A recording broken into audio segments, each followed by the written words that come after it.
The date is May 20, 2025. The time is 18:04 hours, and I would like to call the Frederick County School Board meeting to order. Mr. Chair, I move to approve the agenda before us. One moment, we have a motion. Oh, Mr. sorry. Chair, that was my fault.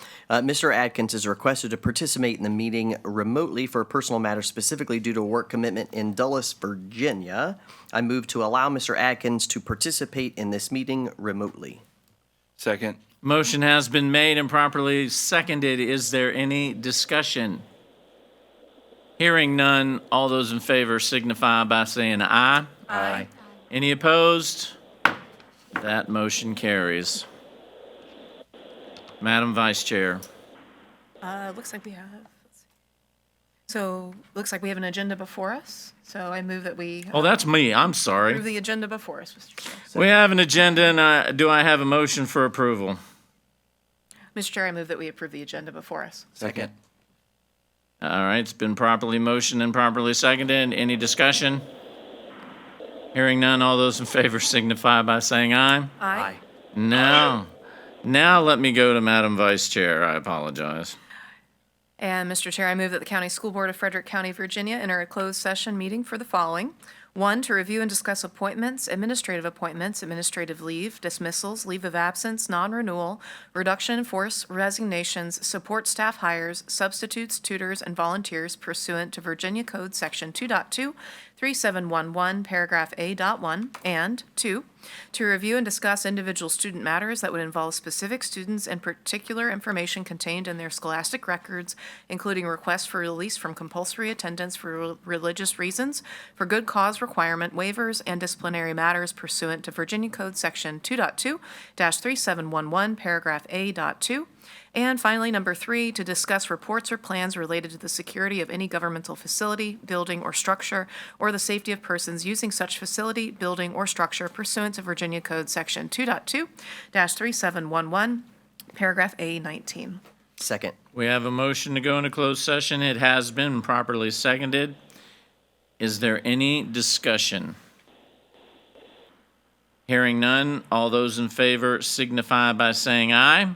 Aye. Any opposed? That motion passes. We are now in closed session and will reconvene around 1900 hours.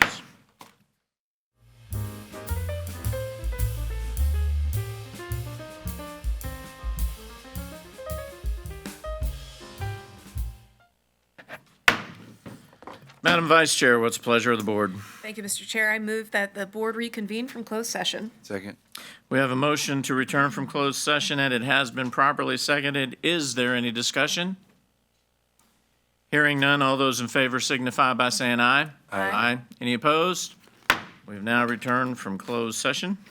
Mr. Chair, I move that to the best of each board member's knowledge, only public business matters lawfully exempted from open meeting requirements under the Virginia Freedom of Information Act were discussed in the closed session, and only such public business matters as were identified in the motion by which the closed session was convened were heard, discussed, or considered by the school board. Second. All right, we have a motion to certify the closed session has been properly seconded. Any discussion? Hearing none, Madam Clerk, call the roll. Ms. Martin? Here. Mrs. Yes, Caruso? Yes. Mr. Bell? Aye. Mr. Sturdivant? Aye. Mrs. Klein? Aye. Dr. Erskine? Aye. Mr. Atkins? That passes. All right, and Mr. Chair, I move, we have 4 motions out of closed session. I move the board approve the personnel actions as recommended by the superintendent. Second. All right, I have a motion has been properly seconded. Any discussion? All those in favor signify by saying aye. Aye. Any opposed? All right. I move the board approve the release of student A from compulsory attendance. Second. Motion has been made and properly seconded. Any discussion? All those in favor signify by saying aye. Aye. Any opposed? That passes. I move the board approve the good cause graduation requirement waiver request of student B. Second. Motion has been made and properly seconded. Any discussion? All those in favor signify by saying aye. Aye. Any opposed? That carries. And finally, I move the board uphold the decision of the Student Conduct and Support Committee for Student C. Second. Motion has been made and properly seconded. Any discussion? Mr. Chair, Mr. Bell? I just want to make sure that anyone that happens to be listening at this particular juncture realize that whenever we have this type of motion in front of us, it's not an easy decision. It's not something that we just review, look at, and then make a decision. It's something that we really take to heart and really dig deep into before we decide on removing a student from our schools. So hopefully that's understood after the vote. Any further discussion? Hearing none, all those in favor signify by saying aye. Aye. Any opposed? That carries. And that concludes the motions, Mr. Chair.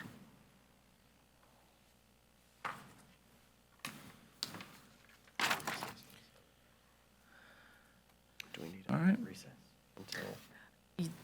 Yes, and. Mr. I'd like to Chair. make- Mr. Bell? I'd like to make a motion to recess until 1900 hours, Eastern Standard Time.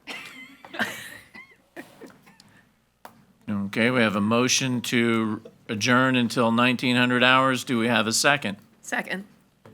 Motion has been made and properly seconded. Is there any discussion? All those in favor signify by saying aye. Aye. Aye. Any opposed? We will return at 1900 hours.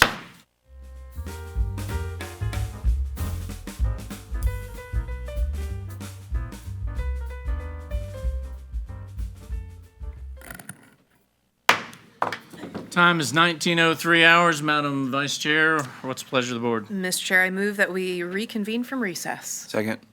Motion has been made and properly seconded. Is there any discussion? Hearing none, all those in favor signify by saying aye. Aye. Any opposed? We are now back in session.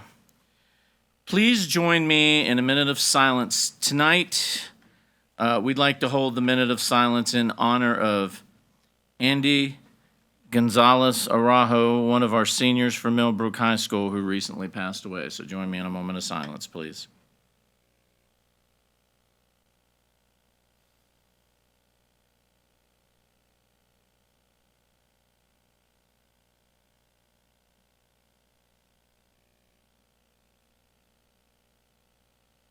Thank you for that.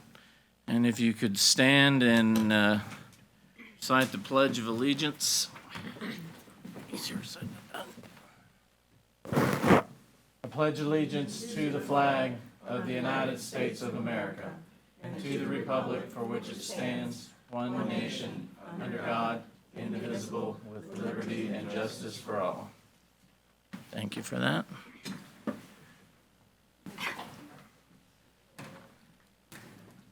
Next is a consent agenda. Do I have a motion to approve the consent agenda? Mr. Chair, I move that we approve the agenda before us. Second? Has been motioned to approve and has been properly seconded. Is there any discussion? Hearing none, all those in favor signify by saying aye. Aye. Any opposed? We have an agenda. Are there proclamations to read If today? I may, just a small clarification, Mr. Chair. It's, the consent agenda was approved. You already approved the agenda in the beginning. Just Didn't the I say consent No, agenda? you said now we have an agenda. I am so sorry. okay, I just a meant minor to say technicality. consent agenda. I do apologize. Do I need to do it again, or are we good? Okay. No proclamations to be read today? No, sir. All right, then, up next, we get to enjoy our quarterly showcase and recognize our amazing students and staff, which we will do over in James Wood Middle School Auditorium. If you would please join us in walking over there. Once the awards and recognitions are over, we will return back here to the boardroom. So we'll now walk over to, I'm sorry, I'm ahead of my game. We'll all mosey on that away and be back shortly. Good evening, everybody. It is so great to see you all. This is always a very, very exciting time of year where we celebrate all of our students, all of their accomplishments. We also have some administrative appointments. So with that, we're going to go ahead and get started with the first portion of this celebration, which is this is our Awards of Excellence program. Before we proceed, I would like to ask that everyone stay here throughout the entire program out of respect for each individual who is being recognized. Once we have completed all the presentations, you will have an opportunity to leave and enjoy the rest of your evening. Or, if you'd like and you have nothing to do, you can join us for the rest of our school board meeting for the remainder of this evening right next door. In addition, when you come forward, please accept your certificate from Mr. Sturdivant and myself and take a moment to pause for a picture. And if it is a group recognition, please just stand to the right and we will take a group photo after we hand out all those certificates. So with that, I'm going to head down and Ms. Helkowski will take over from there. Again, great to see everybody. Thank you.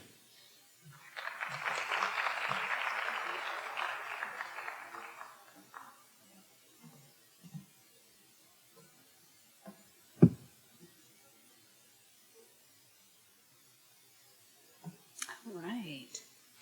Admiral Richard E. Byrd Middle School students recently competed in the VMI Math Day and earned first place in the VMI Math Modeling Challenge. Congratulations to these students. McKinley Boycourt.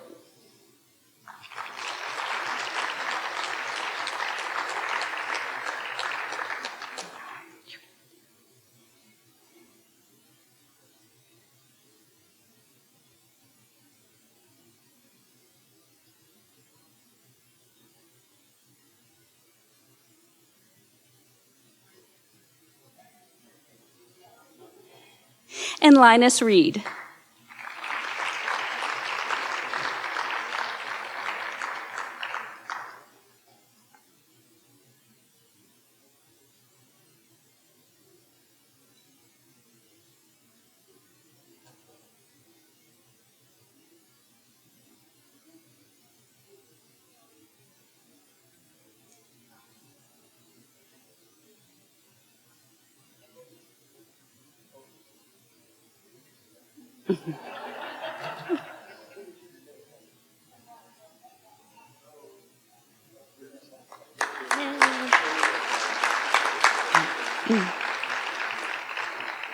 In April, Dow J. Howard Center student Tanner Culp competed in the Skills USA state competition and earned second place in the category of automotive refinishing technology. Congratulations to you.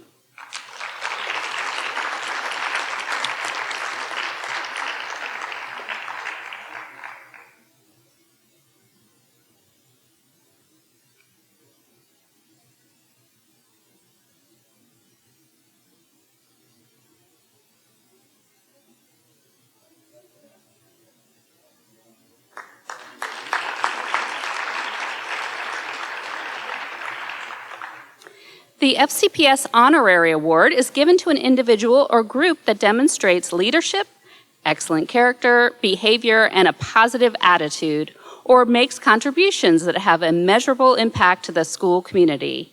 Students from the Dow J. Howard Center's Criminal Justice II class recently made an incredible impact. Their policy discussions with Superintendent Corbin and his staff at the Northwestern Regional Adult Detention Center directly inspired new policies within the facility.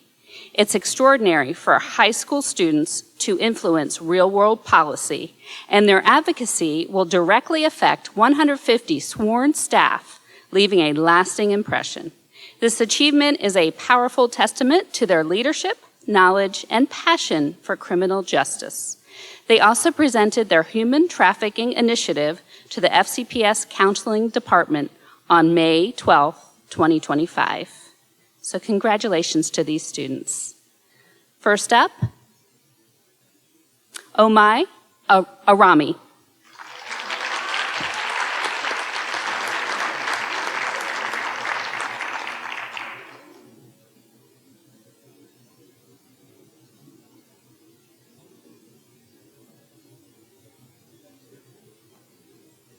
Carla Agueta.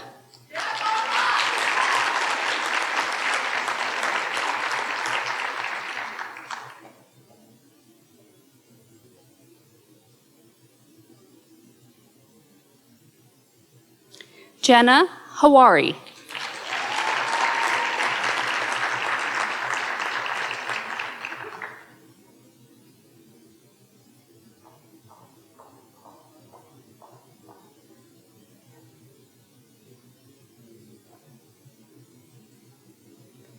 Julia Jackson.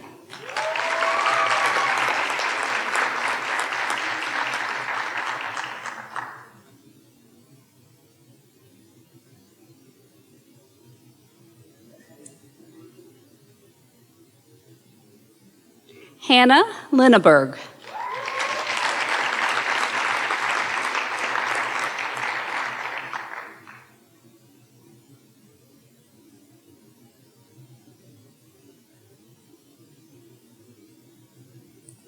Brendan Locke.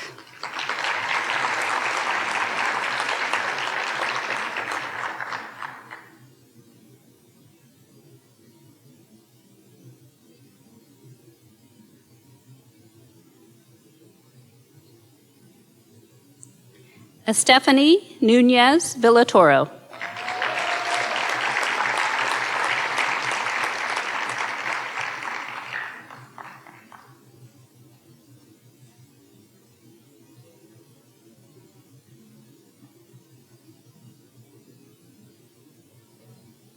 Jaden Ross Williams.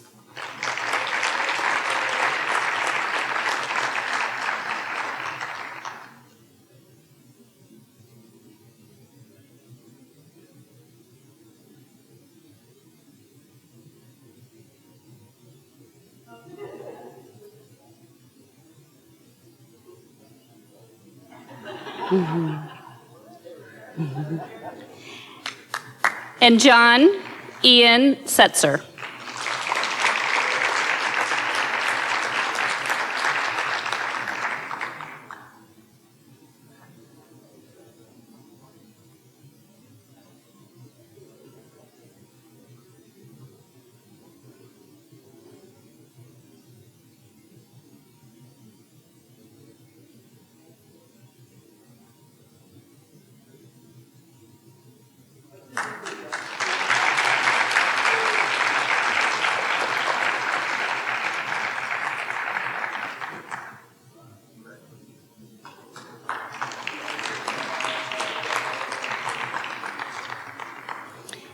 Each spring at the VSBA Regional Spring Networking Forums, an art contest is held to showcase art from the region.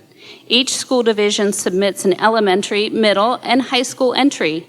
The artwork is judged, and artwork selected for first place is shared throughout the year with the membership and spotlighted at the annual convention. We had 2 students place first this year, and one of those students is with us here tonight. Congratulations to Emmy Myers from Frederick County Middle School.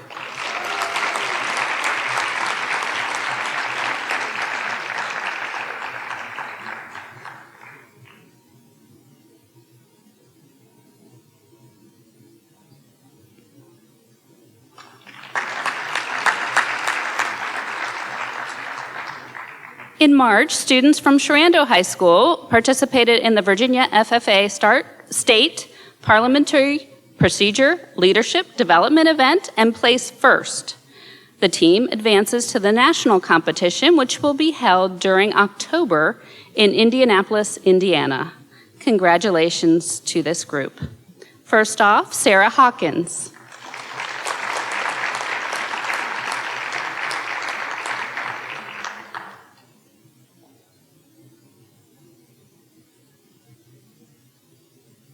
Morgan Legg.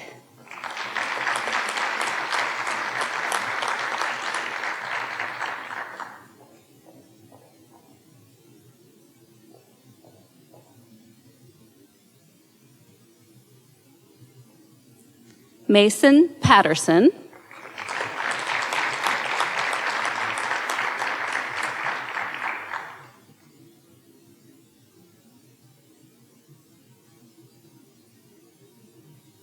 Leah Stout.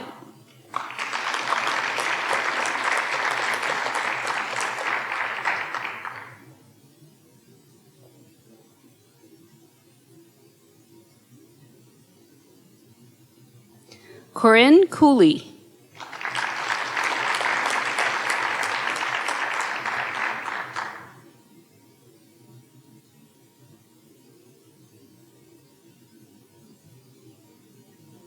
Caleb Green.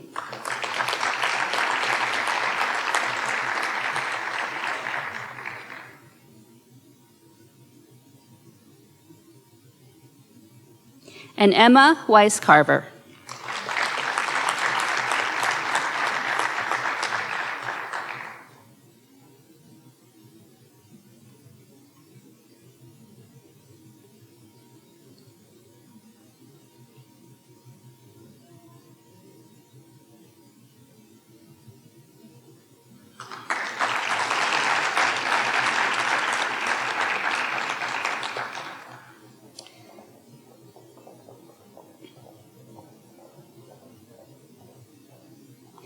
Next up, we have two special FBLA recognitions.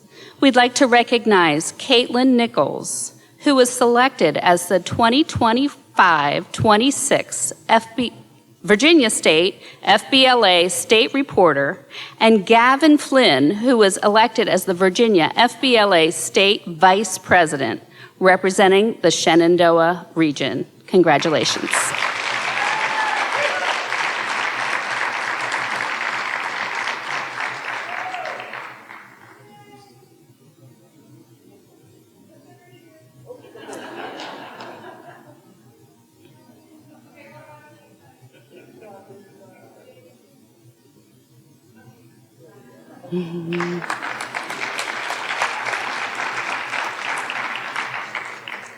This school year, our instructional technology coaches, or ITCs, led a successful project earning a first place win at the Shenandoah Apple Blossom Festival's Grand Feature Parade.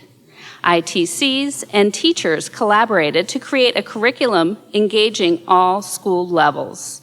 Middle school students prototyped a float. Elementary students voted on the design, and high school students constructed the final entry. This collective effort earned the float the Jonathan Apple Award in the Community Participation Organization Non-Professionally Built Float category. Congratulations to the whole team, and we have some member representatives here with us tonight. First off, Matt Brame.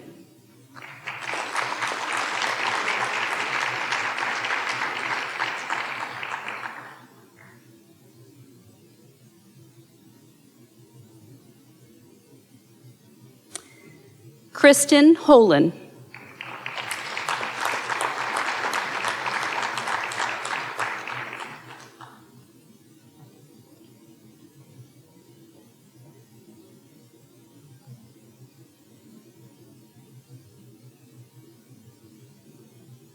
Jeff Holmes.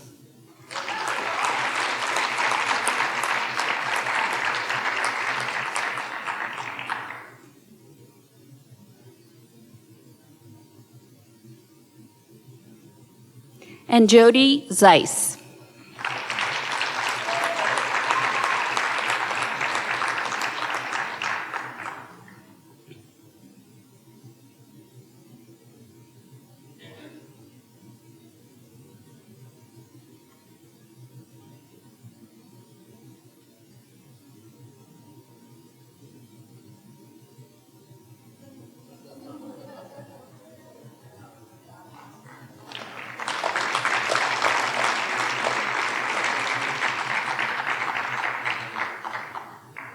On April 24th, staff members from across the division were recognized for their outstanding accomplishments and contributions to Frederick County Public Schools.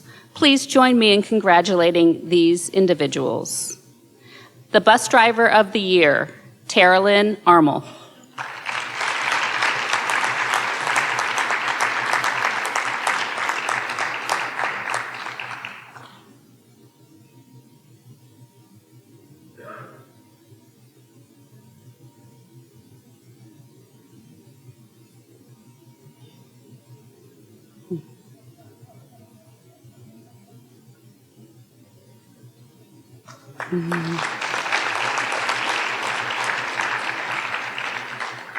The Gala Award, Trevor Grimm, head custodian at Admiral Byrd Middle School. Congratulations.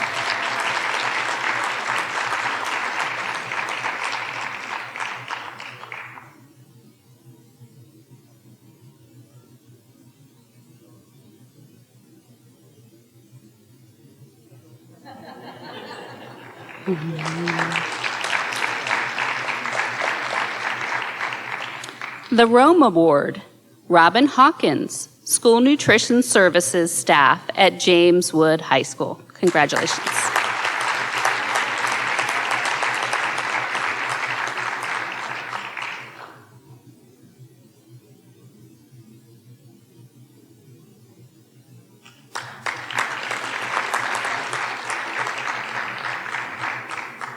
The York Award, Aaron Hatfield, Administrative Assistant at Sharando High School.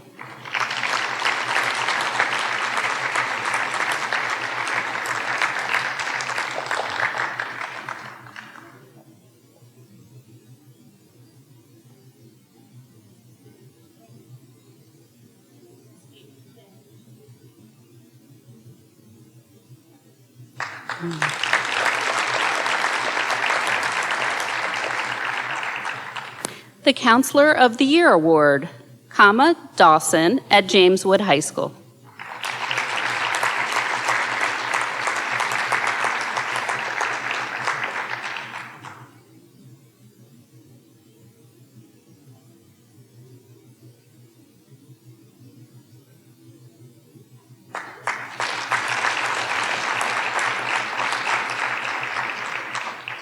The First Class Teacher of the Year Award, Lisa Jaffe Wilfong, third grade teacher at Gainsborough Elementary School.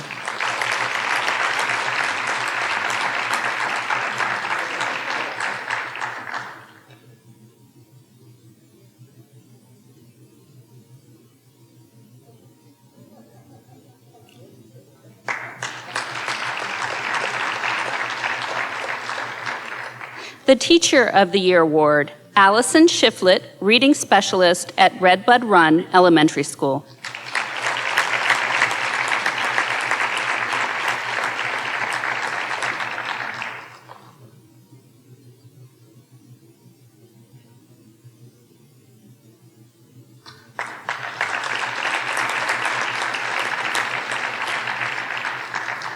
The Exceptional Leader of the Year Award, Katie Freakley, Executive Director of Human Resources.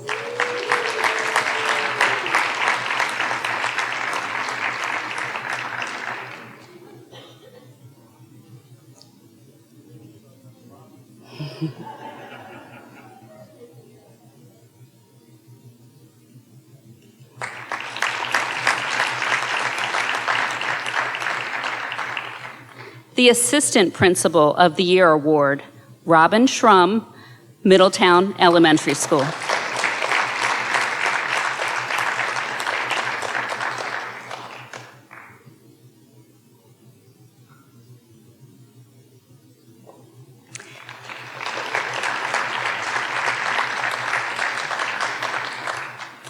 And the Principal of the Year Award, Shelley Andrews, James Wood High School.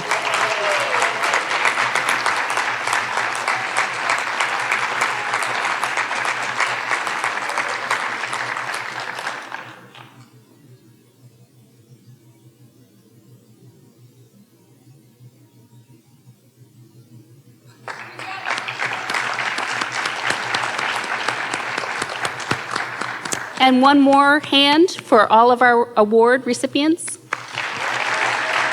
Way to go. Congratulations.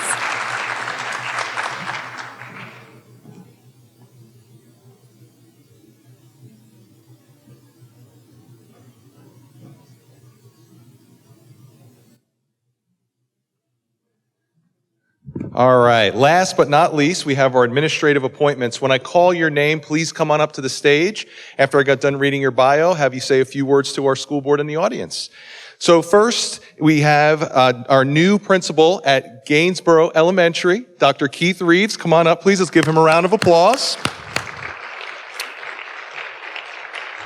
Dr. Reeves is currently serving as a principal in Warren County Public Schools since 2022. He joins the Gainsborough Elementary School team as principal, which we're very excited about. Within K-12 public education, he's served in a variety of roles, including music teacher, instructional technology resource teacher, instructional technology coordinator, senior instructional technology coordinator, and assistant principal since beginning his career in 2001.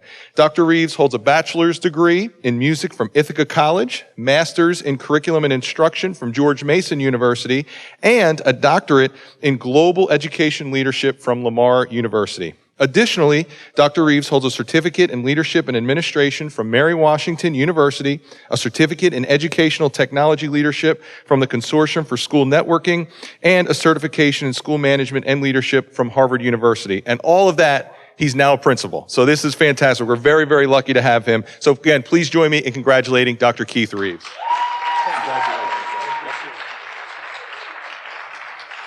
Thank you, Dr. Hummer, Mr. Goodwin, Ms. Knight, members of the school board, including Ms. Caruso, representing our district for the first time this evening, members of the division leadership, and the members of the selection committee. I am humbled and honored to serve the Gainsborough community.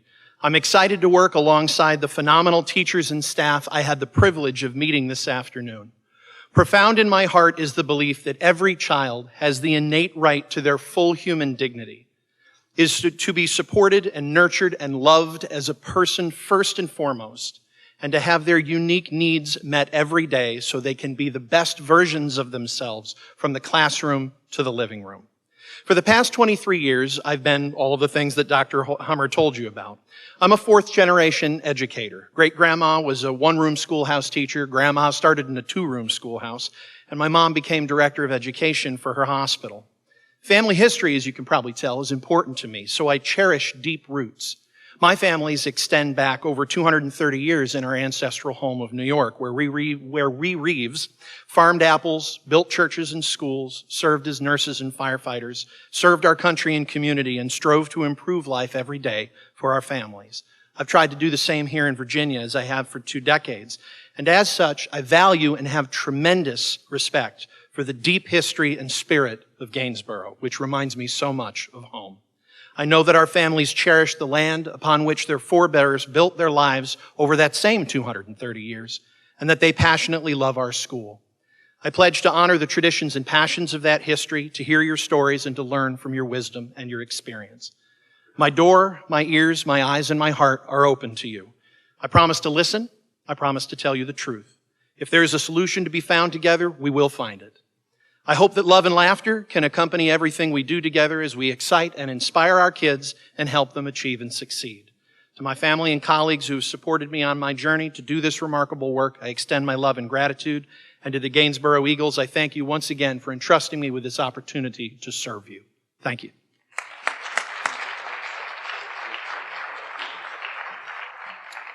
Okay. Next, I would like to please call up Mrs. Amy Strassnyder, please, as our new Assistant Program Director at NREP. Let's give her a round of applause. Ms. Strassnyder has been with NREP in a variety of roles since 2002, including early childhood special education teacher, lead ECSE teacher, developmental specialist, school-wide lead teacher, and ECSE program specialist. She holds an Associates of Arts in Science and Education, an Associates of Arts and Science in General Studies from Lord Fairfax, a Bachelor's in Child Development and Family Studies from West Virginia University, a Master's of Applied Teaching with a concentration in Early Childhood Special Education, and a certification in Administration and Supervision from Shenandoah University. And she is our reigning Teacher of the Year last year as well. So let's hear from Mrs. Amy Strassnyder.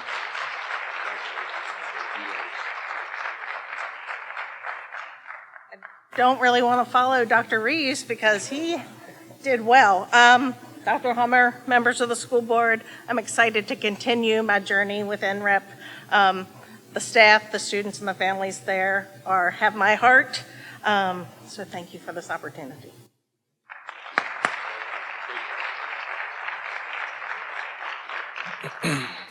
Okay, next we have Candace McGovern as the new assistant principal at Dal J. Howard. Please come on down. Let's give her a round of applause.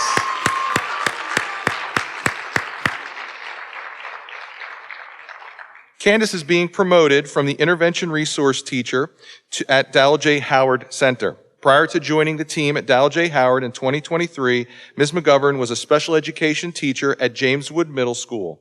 She was also a special education instructional assistant and a substitute at Frederick County Middle School and an attendant at Public Partnerships LLC. She served as an ABA therapist at New Horizons Professional ABA Services, and she also holds an associate's degree in education from Lord Fairfax, a Bachelor of Science in Psychology from Old Dominion University, an Autism Spectrum Disorder Certificate, and a Master's in Educational Leadership from ODU. Please join me again in congratulating Mrs. McGovern.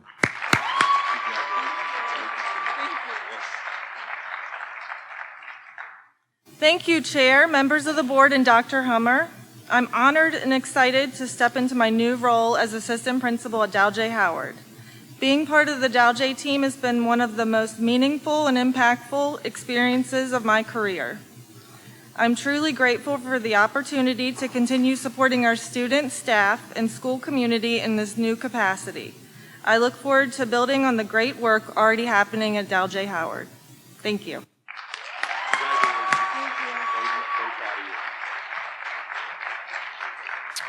Okay, next, I would like to call up Ethan Waters, please, as the new CSA at James Wood High School. Let's give him a round of applause.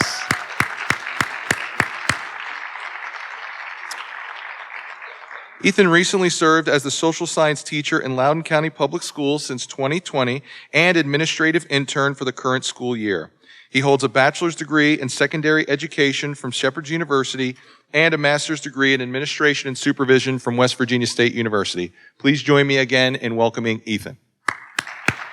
Congratulations. You made it. Yes, sir. Good to see you. Good evening, Mr. Chairman, Dr. Hummer, school board, and community members. It is truly an honor to stand before you tonight as the newly appointed coordinator of student athletics and activities for James Wood High School. First and foremost, I want to extend my deepest gratitude to the school board and the administration of James Wood High School for entrusting me with this incredible opportunity. Your confidence in my ability to lead and support our students in both athletics and extracurricular activities means the world to me. I also want to thank my family for their unwavering support, encouragement, and patience throughout this journey. Their belief in me has been a constant source of strength and motivation. I am excited to work alongside our dedicated coaches, sponsors, and staff to continue building a vibrant, welcoming, and spirited environment where every student can thrive on the field, on the stage, and in every corner of our school community. Thank you again for this opportunity, and I look forward to what we will accomplish together.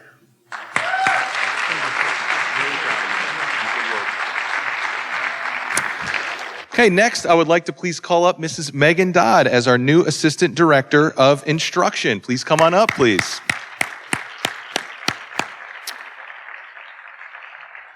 Mrs. Dodd has recently been the principal at Apple Pie Ridge, and prior to coming to FCPS, she held a variety of roles in Washington County Public Schools, Maryland, including principal, educational consultant, assistant principal, and student achievement specialist. She began her educational career as a reading specialist in Berkeley County Public Schools, West Virginia.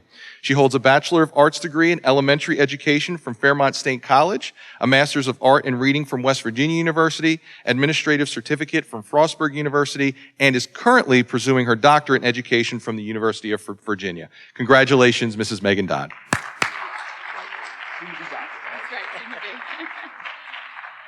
Good evening, Chairman of the Board, board members, Dr. Hummer. Thank you for the opportunity to serve as the new Assistant Director of Instruction. Instruction has always been a true passion of mine, not just as a professional responsibility, but at the heart of what drives me every day. I truly believe high-quality instruction can change the course of a child's life, and I'm committed to ensuring every student in Frederick County receives instruction grounded in evidence-based practices that meet their unique needs. I am honored that you recognize this passion and that you trust in my leadership, and I will not let you down. For the past 6 years, I've had the privilege of serving as the principal of Apple Pie Ridge Elementary School. It is truly a special place. It is more than a school. It is a part of the fabric of the community. It is a place where dedicated teachers, compassionate staff, and a tight-knit community come together every day to lift up every child and help them grow. The pride in our school's history, the joy in our celebrations, and the resilience of our community are things that I will never forget. I will always carry a piece of the pie with me. Thank you again for this incredible opportunity. I look forward to continuing to serve our great school division with clarity, heart, and an unwavering belief in every learner's potential.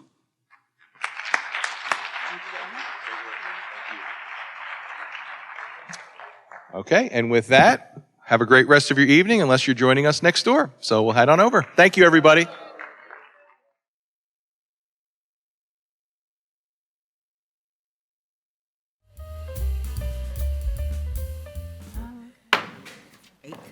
Okay, next up we have citizen comments.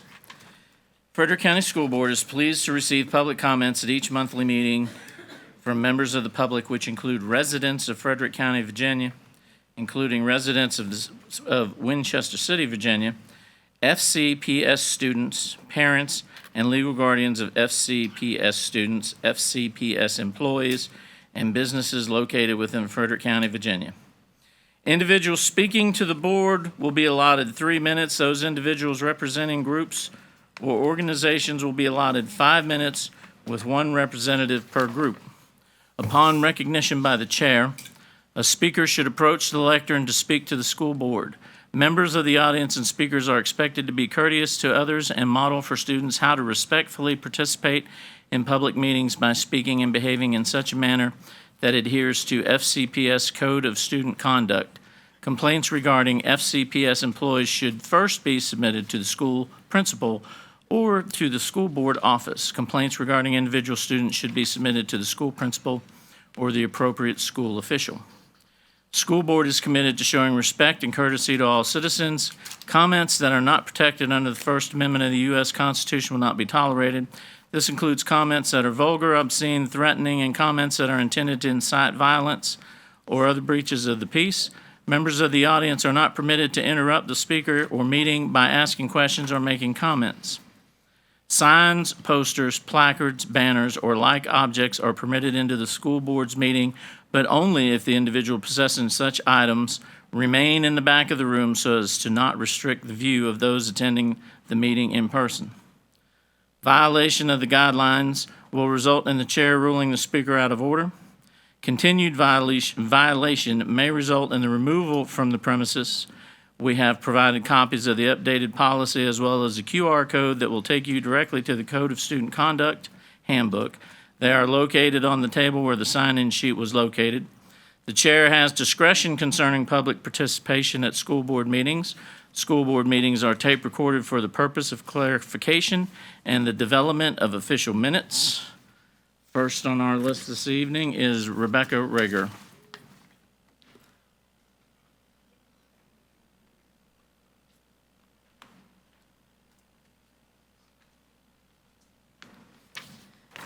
All right, my name is Rebecca Rager, and I'm a resident and parent in the Gainsborough District. Today, I wanted to discuss the paradox of tolerance, which I'm sure everyone here has heard about, but if not, in 1945, the philosopher Karl Popper stated that unlimited tolerance must lead to the disappearance of tolerance. If we extend unlimited tolerance even to those who are intolerant, if we are not prepared to defend a tolerant society against the onslaught of the intolerant, then the tolerant will be destroyed and tolerance with them. He argued that we shouldn't always suppress those who are intolerant as long as those people and their arguments could be countered with rational arguments, but that we should still claim the right to suppress the intolerant when it turns out that they are not prepared to meet on a rational level. Continuing, he said, we should therefore claim, in the name of tolerance, the right to not tolerate the intolerant. We should claim that any movement preaching intolerance places itself outside of the law, and we should consider incitement to intolerance and persecution as criminal, in the same way as we should consider incitement to murder or kidnapping as criminal. So what does this have to do with the school board? Since I started coming to these meetings, what I've witnessed has been a constant call for parents and constituents to become more and more tolerant of intolerant people and practices. We've watched as the board allows the vitriol-laced diatribes on nothing more than a pride flag, Nazi salutes, and slurs used without call-out. We've also listened as members of the same board called all other parents and constituents perverts, and laughed when asked to apologize. No call out of literal Nazis, but that's what we're used to now. We've watched the board mispronounce the names of parents of a child who died after lack of care in our own school district. And while we know you cannot comment on the ongoing investigations, we also know that in the name of decency, it would literally take a few moments of practice to make sure you get at least their names correct. We've also seen board members wearing clothing with logos that do not befit any boardroom, but again, tolerance of things that wouldn't otherwise be tolerated. As the school year comes to an end, I urge the board to use the summer to learn to do better for yourselves, the community you serve, and most importantly, our children. If you're wondering where to start, I would recommend our public libraries. They have a wonderful summer reading program for adults, and I think it would be great. There are plenty of parents in this room listening and those that could not attend who are tired of accepting intolerance as the norm. I also wanted to extend congratulations to Ms. Caruso for your appointment to the board, and we hope that you will bring a more balanced voice, which is kind of lacking. So, thank you. Mr. Nuri?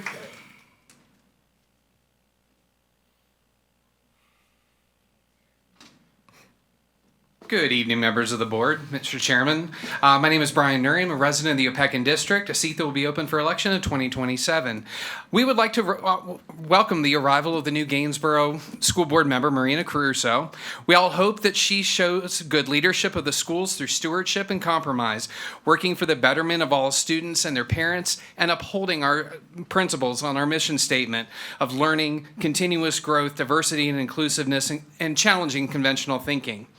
That being said, however, I'd like to shed some light on some urgent issues within FCPS that are impacting both our staff and students. We're deeply concerned about the lack of support provided to our staff throughout the year, especially when working with students who exhibit extreme behaviors. Our teachers and support staff dedicate themselves to helping all students succeed, but they're often left without the resources, guidance, or assistance needed to manage these challenging situations effectively. This lack of support not only affects staff morale, but also compromises the safety and well-being of everyone in the classroom. This year, we've seen a troubling trend. FCPS Central Administration allowing staff to become victims of online slander and false accusations from parents. Despite clear evidence disproving these claims, no meaningful support or intervention has been provided from the central office to protect staff from these damaging attacks. This creates a hostile work environment where dedicated educators are left unfairly targeted and left to navigate these false narratives alone. At minimum, once an accusation online has been closed by DSS and the Sheriff's Department as unfounded, a simple statement saying, quote, "These claims have been investigated and were deemed unfounded," could help. But from central office, there's only been silence. In conclusion, we urge FCPS leadership to prioritize real support for our staff, standing up against online slander with transparency and accountability, and ensure that the needs of all the students are balanced fairly, because only then can we truly create a safe, equitable, and nurturing environment for everyone. Thank you.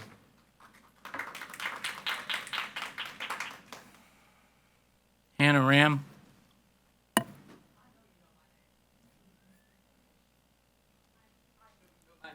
I was looking for you.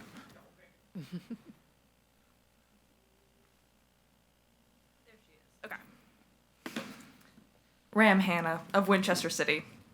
Crusoe, welcome to the board. As I'm sure you're aware, you're stepping into a mess. So I want to try to set the tone for your term. We, as a community, are putting our trust in you. Your work history is, to say at the very least, troubling. You're a large part of those responsible for the well-being of each and every student, regardless of legal status. This isn't the first time the threats of mass deportation have been brought up in these meetings, and should the current administration continue on its course, this won't be the last time either.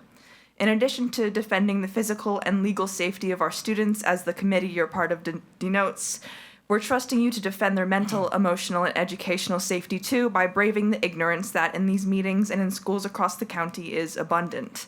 I believe in the inherent good of humanity more than I can possibly bear, but it's important that the current leadership of this country, important to factor in that people don't, God, I can't read, fear that people, fear they don't know, and the current leadership of this country is preying on that in a way that's even more explicit than what some of your fellow board members assume is in the county library books.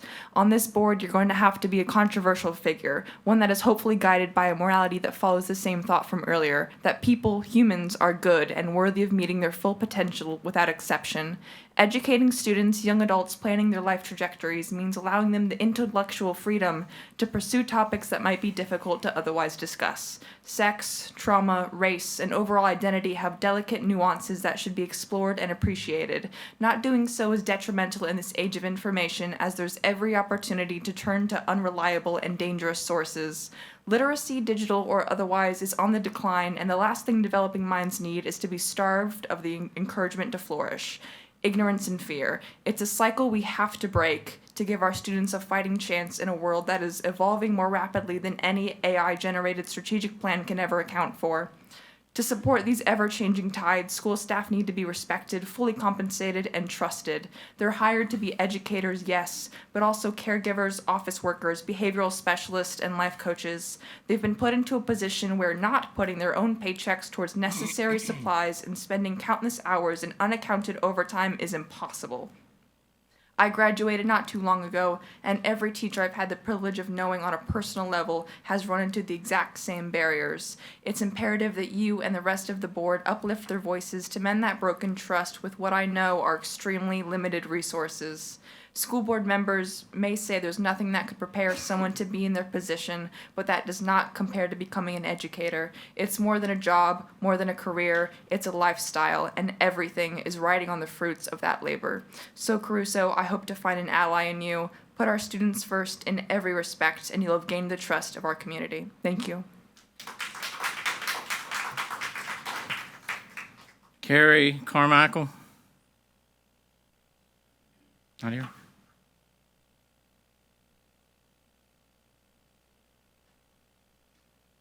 Janie Darby?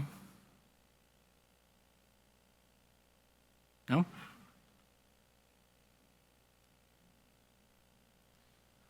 Joel Faust?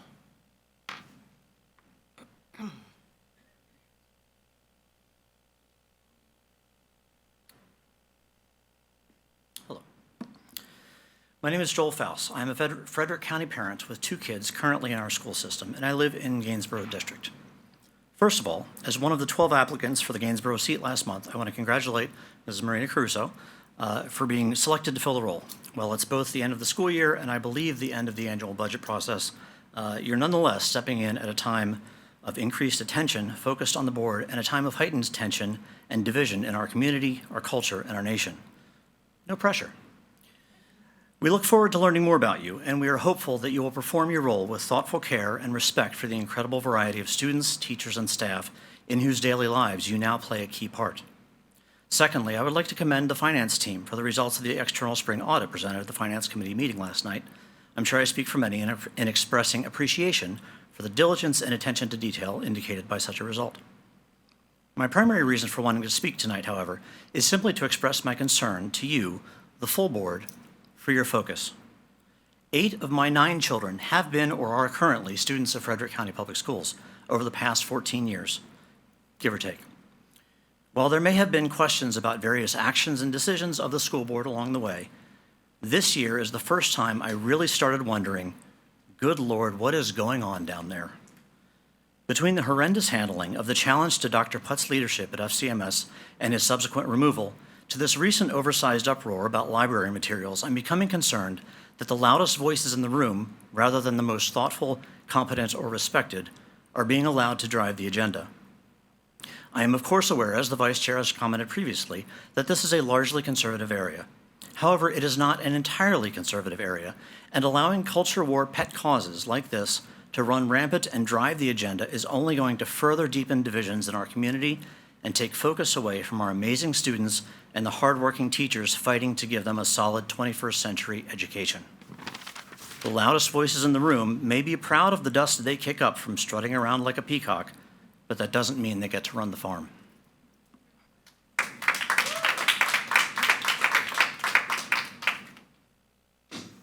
Christina Lawson.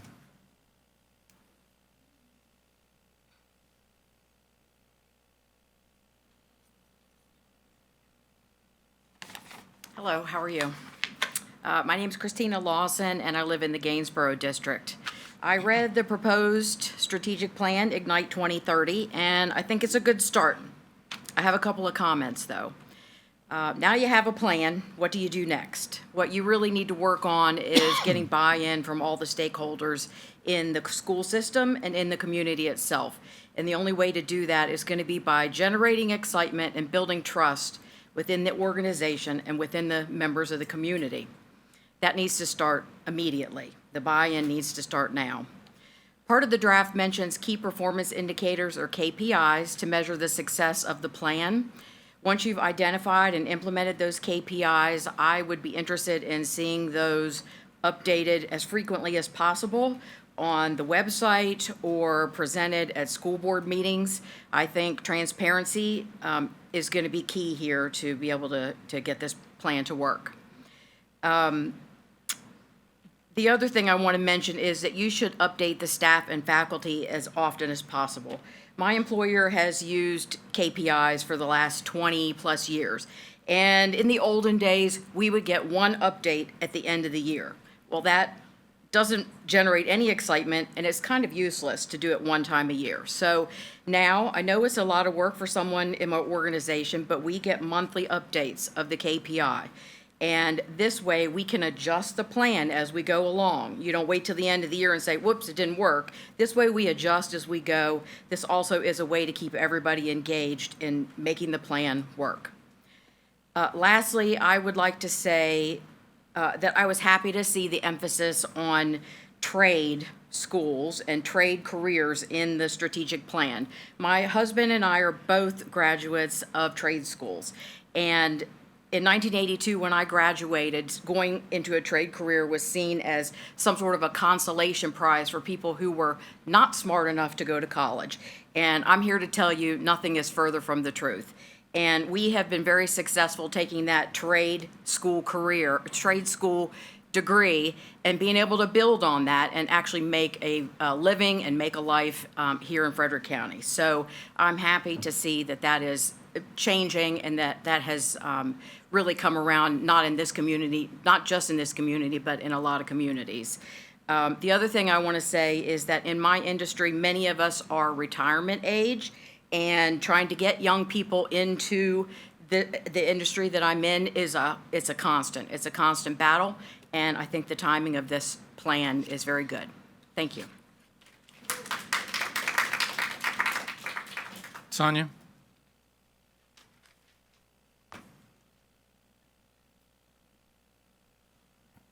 Good evening. My name is Sonia Marfati Agud, and I live in the Back Creek District. And if you know me, you know that I'm one of our school's biggest supporters. I just spent the day volunteering for field day at my girls' school, and I am bone tired, y'all. From 9 a.m. to 3 p.m., I was in a windowless music room hosting the dance party station for all of the classes. I have never appreciated seeing the sunlight more than when I left that school. I thought homeschooling during COVID gave me an appreciation for what teachers do, but after today, I am blown away with all that teachers have to manage. I highly recommend that everyone on the school board spend a day in a teacher's shoes in their classrooms, interacting with their students and their parents. I love the teachers and administrators at Orchard View and have really lucked out with having such a great team of educators for my girls. I have to say that the FCPS school board and leadership is failing our students and teachers. How many times will FCPS show up in the news for something bad? It's disappointing to see that the whole story is not being reported. Our schools are only as strong as our leaders, and our leadership starts with you guys at the top of the school board and the superintendent. Teachers, parents, and administrators have been ringing the alarm all school year, and our school board has shown that book bans are more important than making our students and staff safe, our teachers and administrators feel valued, and creating a welcoming and collaborative work environment. There is so much negativity and low morale at our schools, and it's no wonder that we continue to lose our teachers to surrounding counties, and we're unable to recruit experienced quality teachers. I don't need to recount all the reasons why FCPS has been in the news lately. I think we've all seen them. We can't control what people post on social media. I would hope that people would realize that there are always two sides to every story. What would be nice is if the district would send out a simple statement that says a situation has been investigated and the claims have been unsubstantiated. Maybe Dr. Hummer and the school board members could talk to the teachers that were directly affected and staff and show them that you all have their backs, especially when a negative story impacts our community. Showing a little appreciation might be the most underrated power move in life. If we don't tolerate those who use intimidation and threats as weapons in school, why are we allowing parents to threaten and intimidate teachers and principals? Why is the school district allowing a parent to slander an administrator, harass staff, and pose threat and harm to their families? Yet those same employees are not allowed to speak up and defend themselves. You are asking for too much of our teachers and staff, and it's no wonder teachers are leaving the profession in droves. Our superintendent just renegotiated a new contract before his 3-year term was up with the school board, who seemed to be happy with our superintendent's leadership and sees no issues. I don't agree. I think the superintendent and our school board can do much better. This year, there are 3 seats that are up for election: Shawnee, Stonewall, and Redbud residents. Here's your chance to find a better representative. Thank you.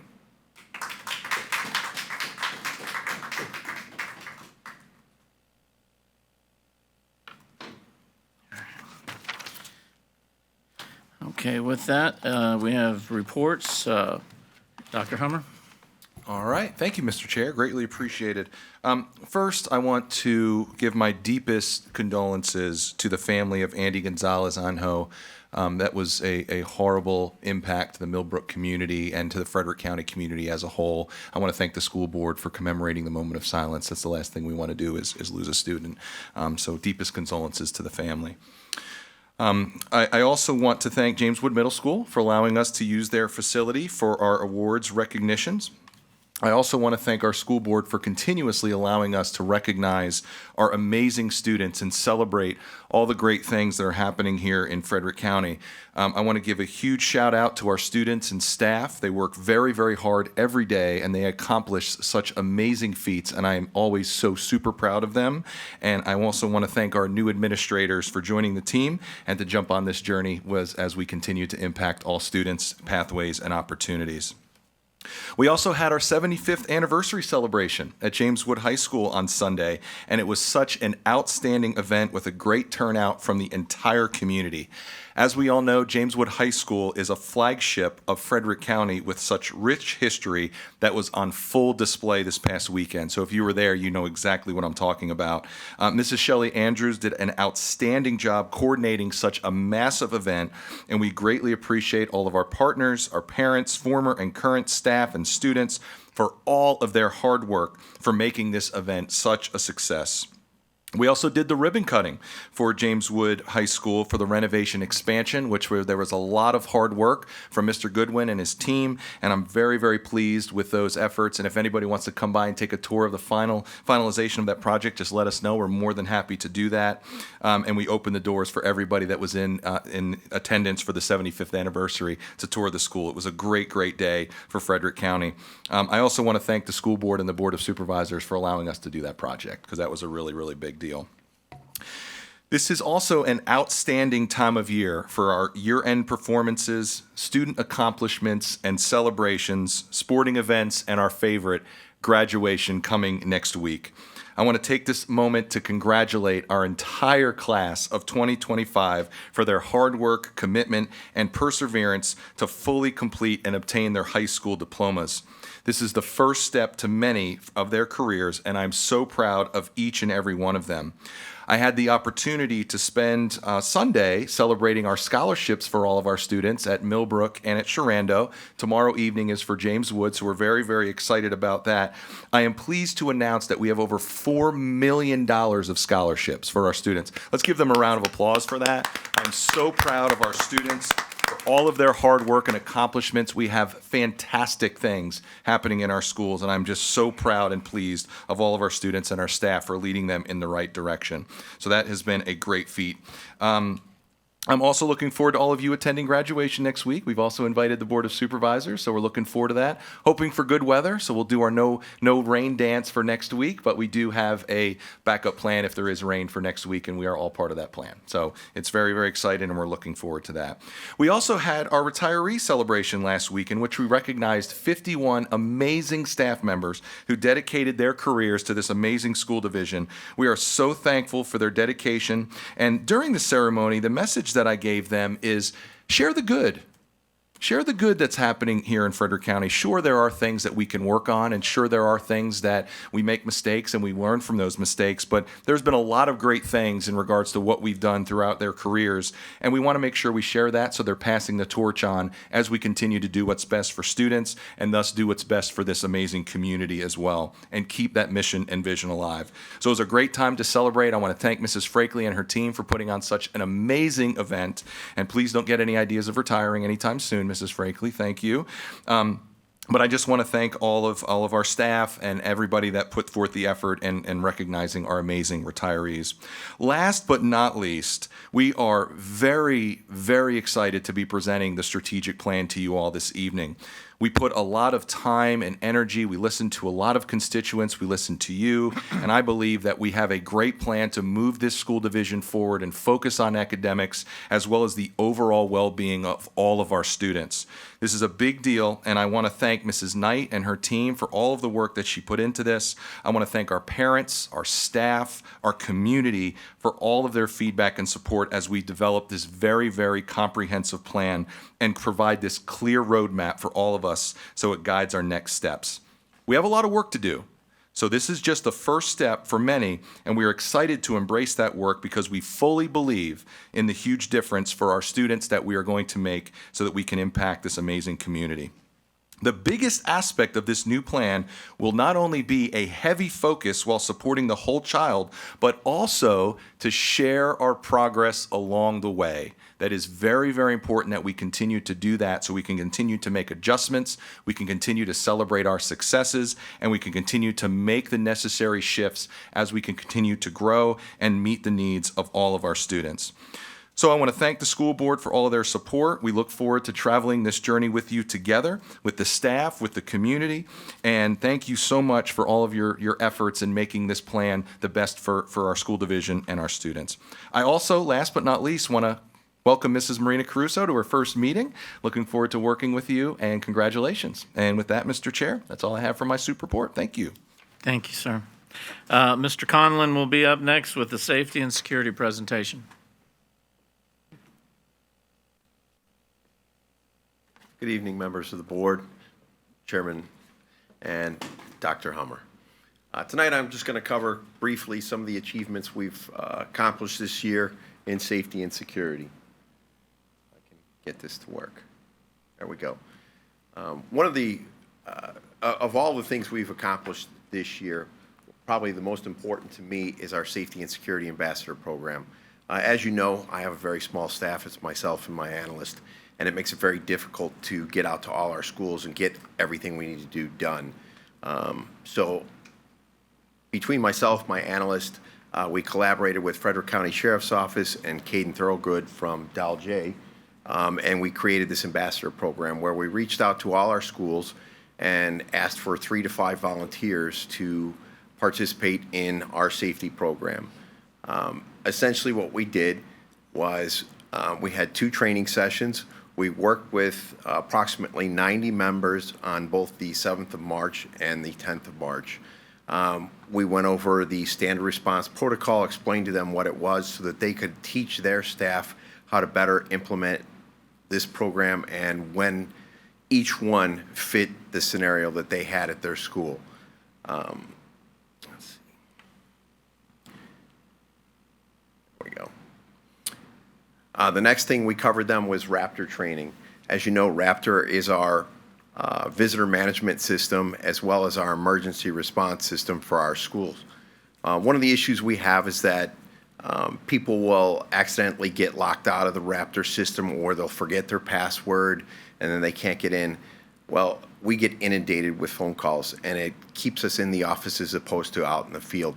So what we did with these individuals is we gave them the authority to be able to reinstate passwords and get these people back online, as well as teach them how to use the Raptor program more efficiently. They're able to, any conflicts they have within the system, they're able to resolve. We've probably gone from 10 phone calls a day regarding this system to 1 every 2 or 3 weeks that they're unable to resolve. So it's really been a huge help for us. Moving forward, as you know, we installed the weapons detection system, the child weapons detectors at James Wood, Sharando, Millbrook, Dalj. The last one is at NREP. It has not been put out yet. They did ask if they could hold off until until next year to implement it. We recently installed new doors, the fob access doors at Apple Pie, Orchard View, NREP. Sharando is now, several doors just started to be replaced there. And we're looking at expanding our weapons detection system at all our schools. I think you're aware we're meeting with the county board tomorrow to discuss this. Some of the other things we've accomplished this year is we've implemented a crisis response team across the division, not only for during school hours, but an after hours team as well. As Dr. Hummer can attest, we've had many late night Google Meets to discuss how to keep our kids safe based on implied threats or threats overheard at school. So that's been really instrumental in working with the sheriff's office to make sure our kids are safe every single day. One of the great things that happened for us this year for our security team was the Raptor company awarded us their leadership award based on all our involvement and how well we've implemented within our schools. I stated that we now have a division-wide crisis management plan, and we've also worked with all our schools across the division for their crisis plans. So each school we work with to make sure that they have a consistent plan that fits the state guidelines. We now have a quarterly safety meeting for all our administrators. We do our middle school and secondary schools in one meeting, and then our elementary schools in another. We go over different scenarios and how to handle things, upcoming security trends, things that we're working on within their schools, that type of thing. We've recently started collaborating with the construction services on the building of the 4th high school and our construction projects as well to make sure that those schools have the security items that we'll need in them.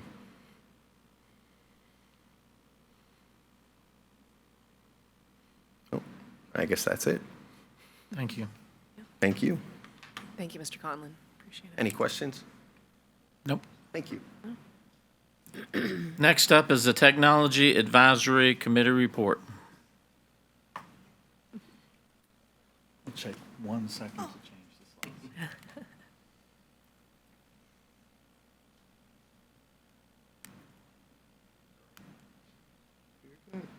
You're good. Good evening, Board, Chairman, Dr. Hummer. So our Technology Committee had 2 members in it. Beth Harrington, who was the chair, and Dodie Stoudemire, who's going to support me from the back here, unless she wants to come up and stand next to me. Okay, she was our vice chair. So the purpose of this committee, we just needed to kind of explain and give an understanding of the department and how we support students and instruction. So we have 5 topics. They're listed there: instructional technology, classroom resources, Google for Education, Infinite Campus, and our funding sources. So we started with the most important, and that was Jody Zeiss. We brought in Jody Zeiss, who is our supervisor of the instructional technology coaches. And what we want to do is, because it's the most important thing, is that we support the students and student instruction. So we wanted to start there. So we talked about the role of the instructional technology coach. And then she gave some examples of some work, and we talked about student data privacy and gave some examples and some ways that we support the students' privacy and their security. And then we talked some about the technology that's available to students. I'm not going to go into detail about all this because each of our meetings was like an hour, and so it would take a while to go through this. So just going through each meeting real quickly. The next one was led by Delia Underwood, who is our assistant technology director, and she just took us on location to a classroom, and we talked about the tools that are in the classroom, the communication devices, the phones, the boards, the touch boards, the Wi-Fi that's available, along with the network that's available, how it interacts with the Chromebooks and the PC and the teacher station. And then we talked about some of the tools that are available to the students. And then next, we have Mike Procyse, who's our one of our network engineers. And he went over the Google Workspace for Education that we use mainly to teach the kids. And he explained how it's a collaborative environment, and we talked about the tools that are available. We also talked about the third-party tools that work within the environment or alongside to help protect and help assist the teachers, such as Hapara, Classroom Management System, Clever, Canva, SysCloud, Gaggle, Securely. You may or may not be aware of what those do, but I can explain if you have any questions. And then we talked about the users and how user permissions are set up. And, teachers obviously have more permissions and they're able to reach out outside of our division. And student accounts are more locked down. So we're keeping them safe. Next, we talked about Infant Campus, which is our student information system, and how student information is created and updated and maintained. We talked about our online registration process, which has changed considerably since we've gotten Infinite Campus. It's no longer by paper. Everything is on the computer. Even if they don't have a computer, they can come in and register online from a kiosk in our schools. And then we talked about the parent portal and how how parents can access information and update their student information.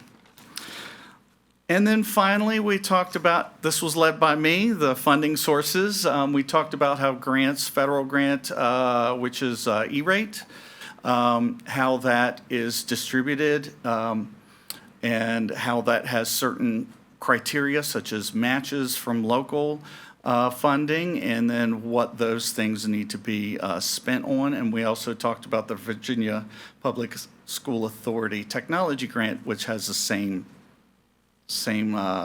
criteria.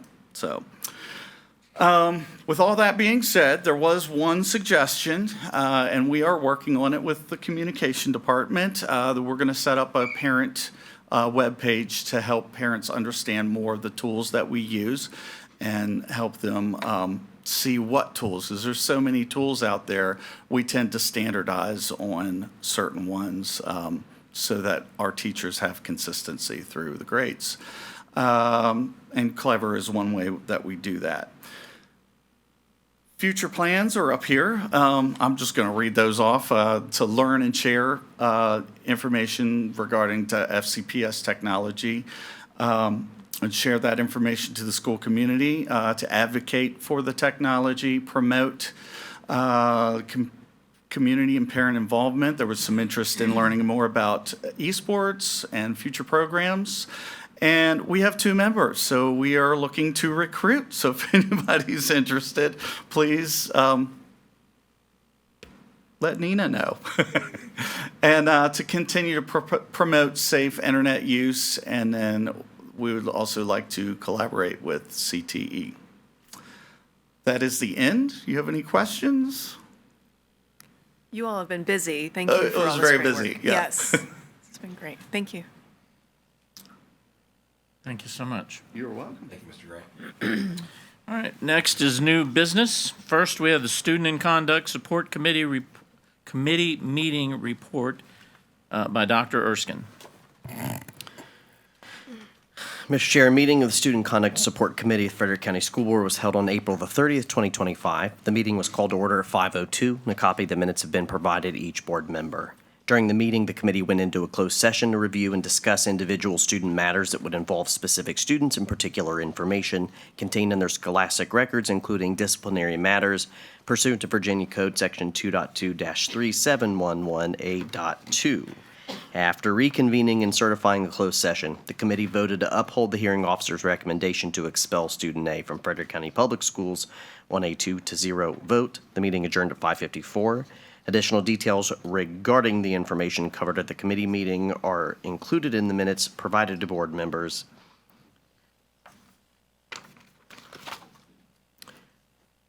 And the only motion coming out of this report is that I'll move to approve the minutes from the Student Conduct and Support Committee meeting held on April the 30th, 2025. Second. All right, a motion has been made and properly seconded. Is there any discussion? Hearing none, all those in favor signify by saying aye. Aye. Any opposed? Motion carries. Next up is the Personnel Committee report with Mr. Bell. Good evening. A meeting of the Personnel Committee of the Frederick County Board was held on May 5th, 2025. The meeting was called to order at 4:33 p.m. and a copy of the minutes has been provided to each board member. During the meeting, Mrs. Campbell gave a staffing update which included professional vacancies, teacher vacancies by content, support vacancies, professional vacancies filled as of April the 25th, 2025, and the years of experience of new teachers. She also shared the top reasons for resignations in the FY25, resignations by position types, and school-based resignations by level. Ms. Rinker shared the celebrations of recruitment efforts and gave a recruitment and retention update. Ms. Edwards-Johnson discussed the FCPS Employee Services update to include the FCPS Employee Benefit highlight of life insurances and supplemental insurance, and Mrs. Frakely reviewed the June 15th hiring plan, the HR Best Practices Learning Series recap, and the 2025 Annual Awards and Recognition recap. The meeting adjourned at 5:03 p.m. Additional details regarding the information covered at the committee meeting are included in the minutes provided to the board members. Are there any questions from the board about information shared at the Personnel Committee meeting held on May the 5th? Hearing none, there was one motion that came out of that meeting. I move that the board approve the minutes from the Personnel Committee meeting held on May 5th, 2025. Second.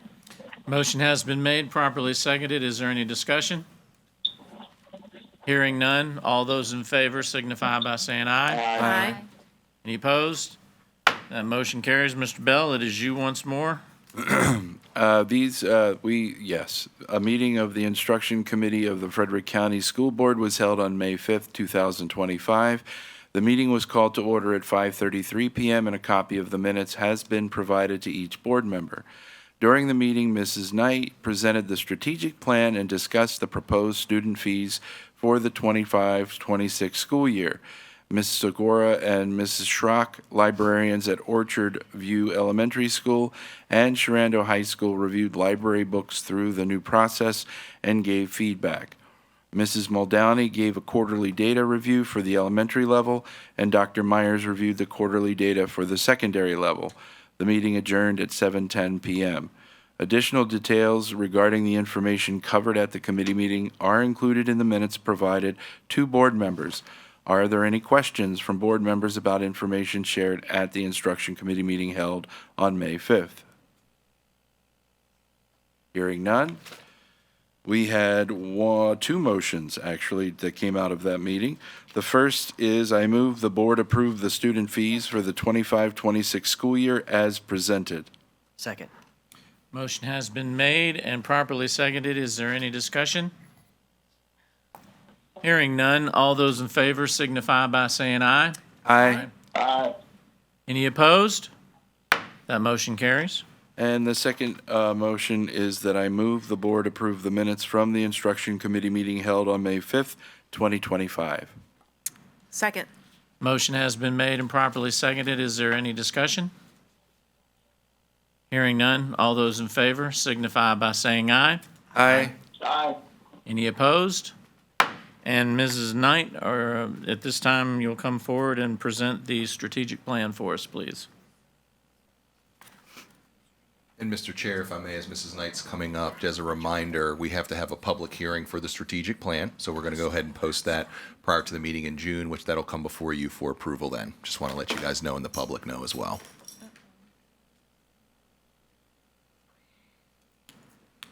All right, everyone. Good evening. Of course, Mr. Chair, members of the board, and again, a pleasant welcome to you, Mrs. Caruso. I'm excited, guys, again, as always, to have the opportunity to stand before you this evening. And one of my favorite things to talk about is instruction. So anytime you give me a mic, we might be here for a while. But I'm kidding. I promise to do my best to make it very brief this evening because I know that you have spent some time with this plan. But this is an opportunity for both you and our community to re-engage with what we believe our vision for the next 5 years will look like. This slide here simply represents the components of the plan that I'm going to provide today as a high-level overview. So you can take a look at those. And before I begin to unpack the plan again, I just want to take a brief moment to just extend some thanks because we have arrived to phase 3. And phase 3 represents delivery. Right? We promised, we were committed to making certain that we presented this board with a fully comprehensive strategic plan to guide our direction for the next 5 years by this time. And I think we've done that. But we'll find out in June if you feel the same. But part of making it to phase 3 is my first thanks is to this board. I want to say I really appreciate you setting direction for us, helping us to identify our priorities and shaping our goals. So thank you for your vision. I want to also extend a thanks to members of our cabinet who served as our steering committee, who really helped us to negotiate strategy and to really think about the feasibility and the practicality of the initiatives that you'll hear this evening. And I did save the best for last on purpose. I want to take the time to genuinely thank all 43 members of the SPAC, and SPAC is our affectionate name for our Strategic Advisory Planning Committee. And I've said it many times, but I will punctuate it here again.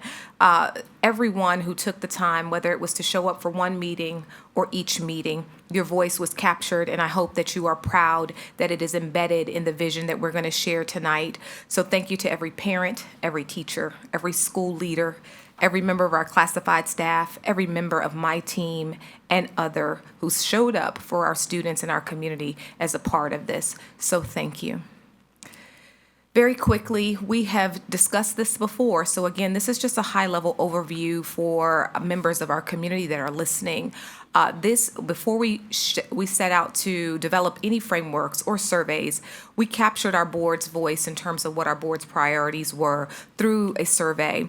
Those priorities are listed here, as you can see. The ones that bubbled to the surface the most for our board were included the importance of innovation in education, a focus on wellness, accountability and performance of our students, safety and security, and comprehensive communication systems.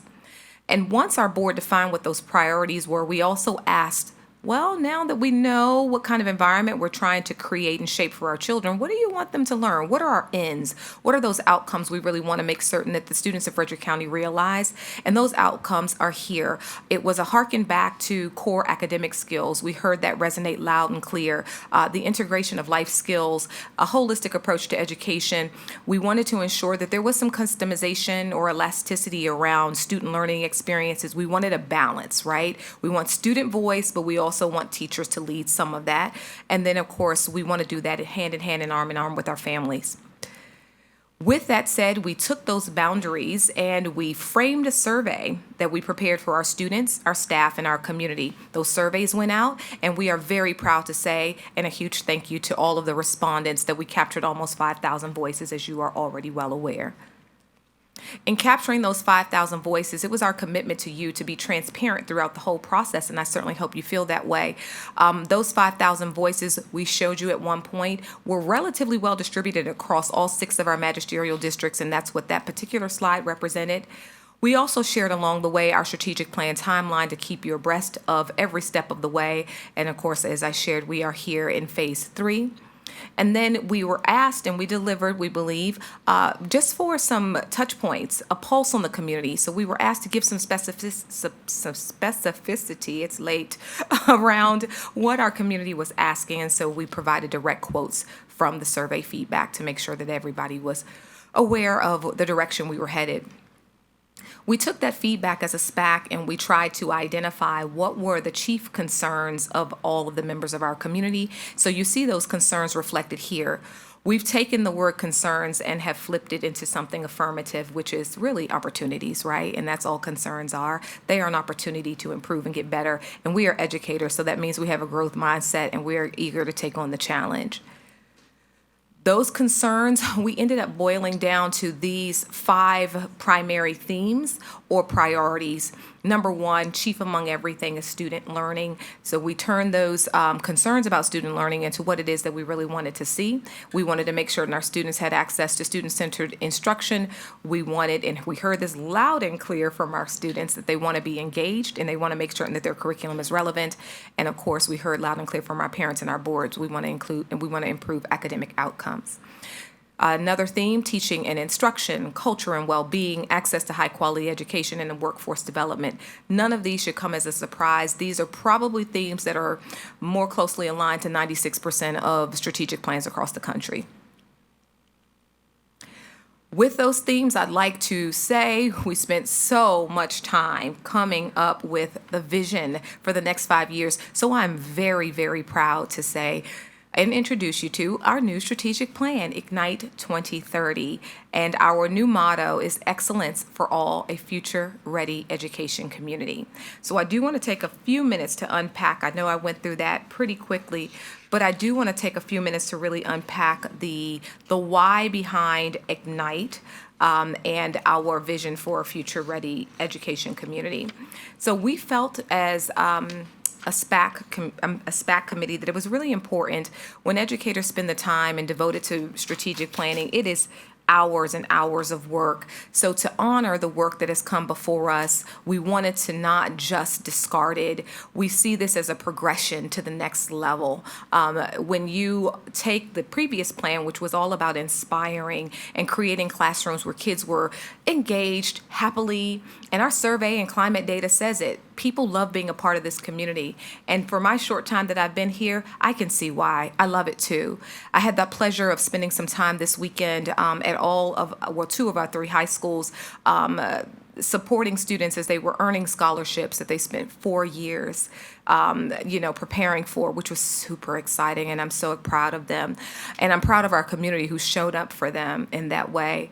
But to that end, I also spent time at the James Wood High School's 75th anniversary, which, to Dr. Hummer's point, was done extremely well. And I think my biggest takeaway, and I said this to Shelley while I was there, outside of the outstanding community presentation, what was most exciting was that they left me wanting to be a colonel. I could feel the legacy in that space. I could feel the pride.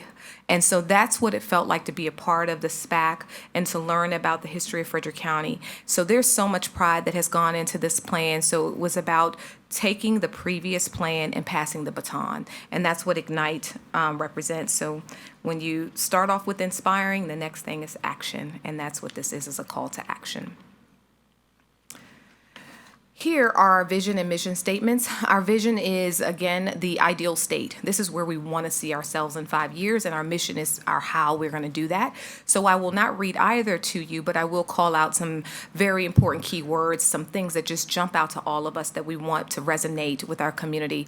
Our focus is on every single student.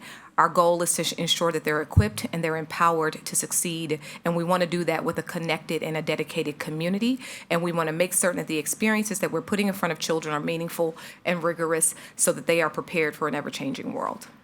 Okay? Now, how do we do that, right? That led us to believe, well, if we're going to do it, we have to have the right workforce in front of us to do so. So that right workforce includes this very powerful statement, and this I will read to you.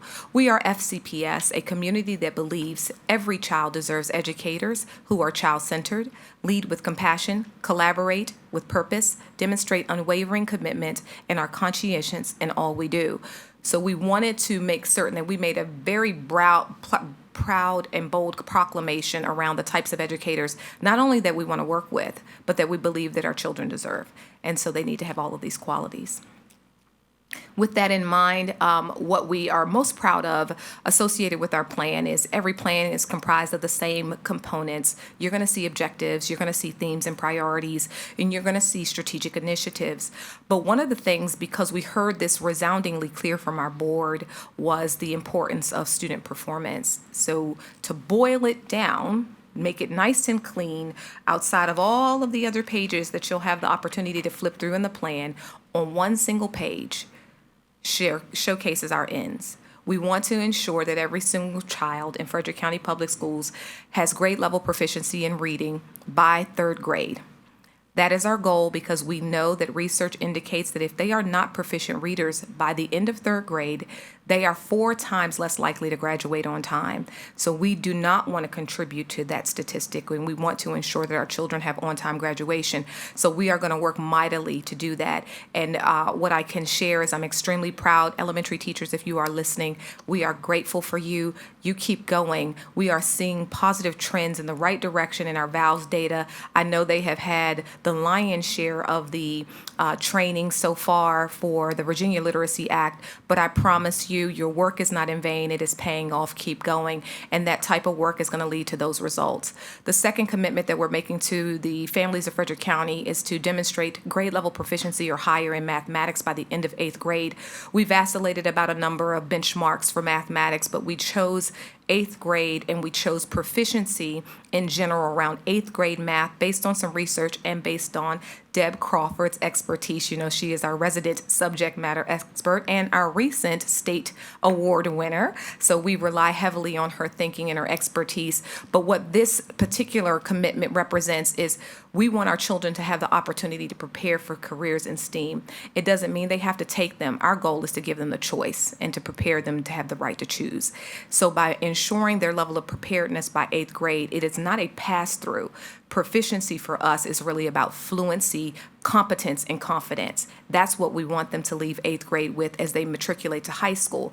Once they get to high school, if they have that level of confidence in their math ability, then they will likely choose some of those pathways to more higher level, more complex and rigorous mathematics and science. Again, don't have to. It's all about choice. We just want to make certain that they're prepared. The third commitment centers around students graduating with a post-secondary plan. We have some concerning statistics around some of our student scheduling right now, and we want to address that. And one of the ways that we want to do that is to be very intentional and deliberate about putting a plan in front of our children that has them begin to think and dream with intention. I spend time in our classrooms every week, and I talk to children, and as I'm talking to them, one of the things I remind them all the time is not to drift. I'm very deliberate in asking, what are you planning? What's your future? What are you dreaming about? What are you thinking about? And the moment I get a shrugged shoulder, I go, we can't do that, right? I need you to think about it. You can change your mind 1,000 times, but you've got to plan for something, right? And I always say, if I had 9 lives, I'd live every one of them differently. We've all been gifted very uniquely and specially. Use those gifts. Don't leave any one of them on the table. So our goal is to make certain that we have them as a participant in the driver's seat of their future. So that's what the post-secondary planning is all about, and they have 3 pathways they can go: enrollment, enlistment, or employment. And then the final commitment that's for us, which is very, very important and very powerful, is that we are losing young people in our careers at a rapid rate, though they have they've graduated and they have a degree in their hand, and it's because they are not prepared with the skills that outlast their content area expertise. Employers are looking for students, young adults, who have these skills. They want to know that they can lead a small project team if they give them an assignment. They want to know that they can communicate effectively in writing or verbally, orally, or to plan a presentation and facilitate it in front of their company. They want to ensure that our students have the ability to critically think and to think through and problem solve and to be able to work as a team and collaborate. If they cannot do that and all they have is their degree, they will likely be released. So we want our children to be able to thrive in these opportunities and not just get one and be released. So those are what those durable skills are all about, and we want to be intentional about preparation for those. All right, so if there are no questions about our academic commitments, I will move forward. I know I said a lot pretty quickly, so I wanted to pause.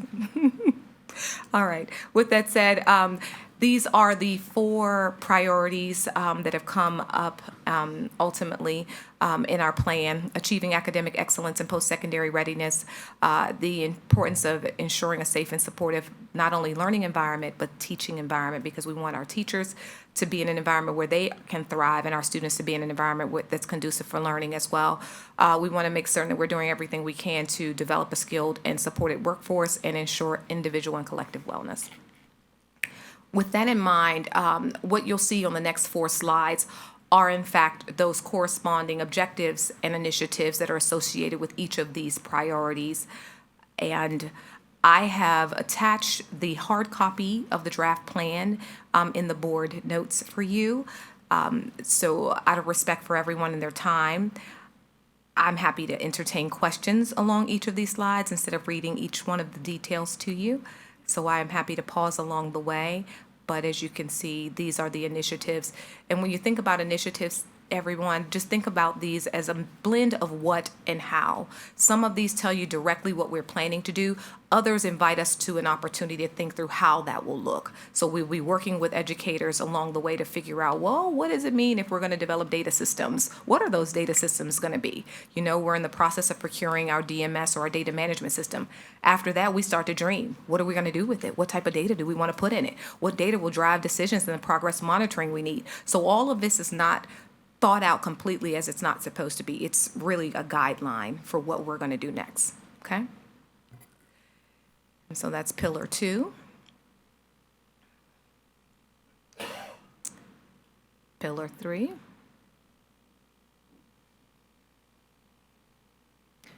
Ms. Knight, Yes, ma'am. Could you go back to pillar number 1? Because I want to address something that Ms. Lawson brought Please. up, and I think it's almost like she was a fly on the wall during one of the one-on-ones that I had with Dr. Hummer talking about KPIs and ma'am. presenting that data. So just while you had it up, instead of saving it for my board member comments, Ms. Lawson, I just wanted to bring your concerns up because I feel your concerns as well. I feel that we need to measure what's measured is treasured, and that is something that I see in pillar 1. It's something that I see we can garner from the new data system that we're implementing. I'm very excited about that this semester or this year coming up. But Dr. Hummer, I know you and I discussed that those KPIs would be brought up more in the instructional committee meetings, which I think is excellent. But if we could bring still more of those to the main board meeting as part of your SOUP report, I think that would be very valuable. Not everyone can take a look at all the instructional committee meetings and all the other meetings that we have, but this is kind of the headliner of the month. So if we can bring those to the meetings going forward once this is implemented, that would be great. Absolutely. So, Yes, ma'am. Yeah. Without a doubt, we're excited about the opportunity to do that. Now, just recognize, though, in education, things don't move as fast on a monthly basis as they do in terms of quarterly. It's more like the benchmarks we're thinking about. It depends on which of the KPIs we're addressing at that time. But when it comes to student learning, some of those move slower. They're dependent upon tests. They're depending upon learning units. And so I just don't want to set any unrealistic expectations surrounding around monthly reporting unless they're measurables that are more or less about systems or procedures, deliverables like that we can develop. That's fair, and I understand the quantitative data may not be available every month, but if we could get an update of where we're headed with that data, even if you don't have any data to present, that would be great. Absolutely. Others? Hold it.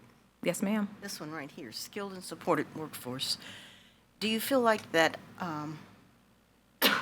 our schools actually have the facilities that we need for this kind of operation? Because like the one lady said, we need more students to be able to learn skills that are desperately needed in our community. And they need to understand how important these skills are and embrace them. But are we going to be able to teach them here? Well, absolutely. I mean, we're certainly excited about the workforce that we're developing and the one that we're recruiting. So our goal is to certainly teach towards these skills and to embed them throughout the student's matriculation. So it's not one day that we're going to be focused on those durable skills. It happens throughout the year. Right. Every And I year. understand that when I say the word teaching, I'm not necessarily talking about reading. I'm talking about the equipment or the opportunity, say, to go to a farm someplace and learn the skills of horseshoeing. Okay, different things of that nature. Yes, ma'am. Have you planned on that? Well, not yet, but the moment the plan is approved, we get an opportunity to really ideate and start to dream about all of those realistic opportunities to engage our children with. Currently, we have a number of valuable CTE opportunities that put our students in touch with real world jobs and, apprenticeships and externships and all types of things like that, but we certainly look to evolve and continue to add to that. Okay. Mr. Chair, if I may, Mrs. Martin, you bring up a really good question, and I want to add to what you're asking. So there's a lot of work that goes into defining pathways and opportunities for students. And somebody mentioned this coming up here as well, is that we want to make sure that when students are telling us what they want to do with their parents, we don't say, all right, you're going to college, and you don't go to college, well, now here's all these other opportunities. What I like to call it is an umbrella of opportunities and pathways. We work with the child, and we work with the family of where they want their child to go after high school. So if they want to be a farmer, if they want to put horseshoes on a horse, we get them to where they want to go. The other aspect to this is we stay very in tuned to the jobs that are at the highest demand. So if putting horseshoes on a horse is at the highest level of need, then of course we're going to provide those students with those opportunities through Laurel Ridge, through CTE, through our programs. But if it's not, that's okay. We'll offer them opportunities to work with local farmers, local businesses. We do a lot of partnership with work-based learning to provide those students with those skills so they can take it with them if they don't want to go to college. And with those 3 E's, those are those 3 opportunities that we want our students doing something. If you want to work at Chick-fil-A for the rest of your life, that's great. But just as long as you're proud of that, and just as long as that's something you're working towards of maybe becoming a manager or a regional manager, we want to give them those skills to do that. We don't want to stop just at college. There's a lot of opportunities to provide that. So right now it is very robust. As the team knows, I want it to grow even more. And with the 4th high school coming, we will be able to provide more and more opportunities because space is one of the issues we are dealing with right now. But the opportunities are boundless right now. We have HVAC systems, EMT, farming, numerous opportunities to get students involved in the workforce so they can plan ahead. We have students graduating with certifications. Right. They're already going right into the workforce when they graduate, and we have those opportunities already. We just want to grow that, especially with Mr. Thompson and his team as well. I'd like to see a lot of nutritional type classes and also the opportunity for students to become chefs or play major parts in creating the best kind of food for the community. Sure. Yes, ma'am. Exciting. Other questions? Okay, and that was Pillar 4, just in case you didn't get a chance to see that. Okay. If there are no other questions, again, the draft is provided, and just so you would have an idea, we sent this out and shared it with our principal and leadership community and asked for feedback. Our feedback was favorable. People believed by and large we were on the right track. So if that helps at all, those are some comments based on the feedback, but they felt like we were on target to hit the areas of our community that really needed that information. And so next steps for us is upon your approval, our focus will be on developing those corresponding metrics and KPIs that we've just talked about. We have a draft already prepared and we're still working through that, but we want to refine it. We will like to focus on school level resources that include our presentation decks and facilitator guides in order to socialize the plan and make certain that, as one of our constituents mentioned, it's really an opportunity to get buy-in, to make sure our community is widely aware of what the plan entails and what their role would be in executing the plan. And then community resources that include a dedicated space on our website, which is already starting to go up, where our community can not only view our plan, but engage with it. We're gonna have some videos on there that will help them understand how to unpack the plan and what it means for their children. Okay. Any additional questions?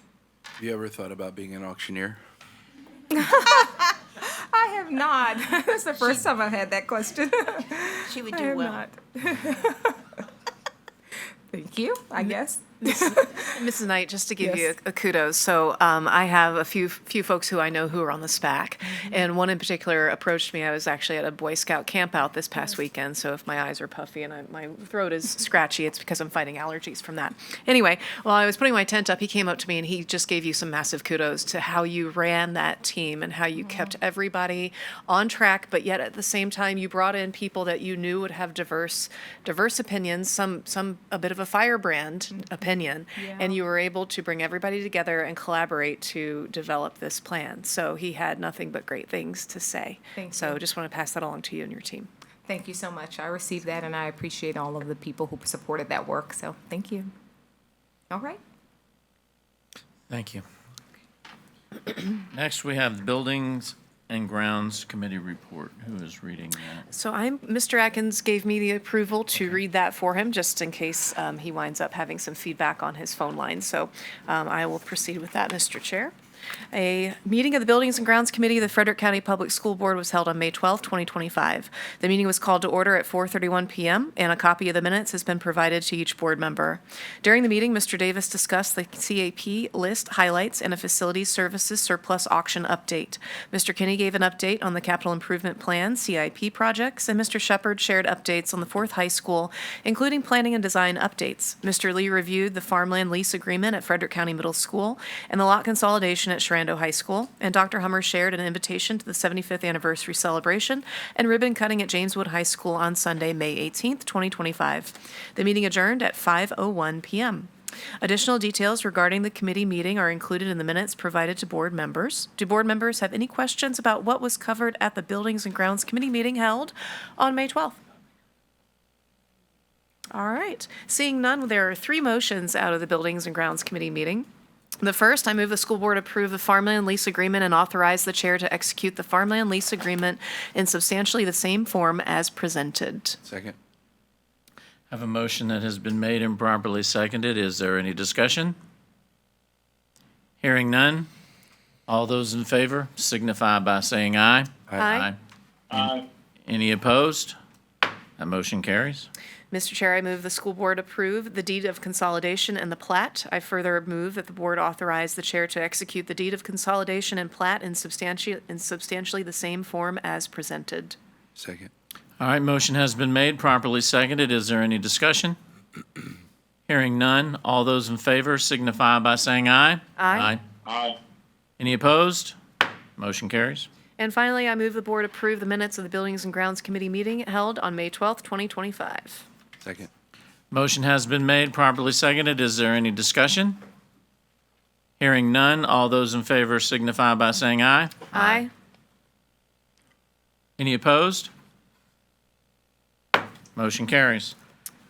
All right. And last is the Finance Committee report. Thank you, Mr. Chair. A meeting of the Finance Committee of the Frederick County School Board was held on May 19th, 2025. The meeting was called to order at 4:34 p.m., and a copy of the minutes has been provided to each board member. During the meeting, Mrs. Anderson shared information on federal funds. Mrs. Seibert reviewed the spring internal audit and discussed the position reallocations. Mrs. Anderson shared the additional state funds for fiscal year 2026 and the request for 22 additional full-time equivalent positions, as well as the full-time equivalent position request for the Data Lab school teacher. The meeting adjourned at 4:52 p.m. Additional details regarding the information covered at the committee budget work session are included in the minutes provided to board members. Are there any questions from board members about information shared at the Finance Committee meeting held on May 19th, 2025? Yes, Ms. Chair, Madam Chair. So for the, maybe this is more of a question for Dr. Hummer, but we are approving an additional 22 full-time staff positions. And how short is that from our initial ask? So we initially asked for 40. We received the 8 ESOL positions, and then we have these 22, so we're short 10 positions. Yes, sir. And we're short 10 because? Because we didn't receive the funding. Thank you. Yes, sir. And these 22 additional positions, Mr. Bell, come from 1.66 million? Did I get it? Yes. 1.66 million from the state, From the state, yeah. not the locality. Thank you. Any other questions? All right. Mr. Chair, I move the school board approve the superintendent's request for 22 additional full-time equivalent positions to be funded by additional state dollars for fiscal year 2026. Second. Motion has been made and properly seconded. Is there any discussion? Mr. Chairman. Sir. I just want to make a quick comment about these positions and funding. So this is the third or fourth year, it's my first year on the board, but third or fourth year, we can thank Governor Youngkin for what I think is, for a lot of people, an unexpected level of financial support to the school systems and going above and beyond what the General Assembly originally asked for. I think it's particularly notable that yet again, we are relying on state funds from a Republican governor to bail us out of a funding shortfall from what I've been told is a fairly conservative Republican Board of Supervisors. And so I'm thankful for that, and I don't think he actually watches our meetings because he's trying to run the Commonwealth, but I do want to say thank you because these are 22 additional adults we need in our school system to serve kids properly.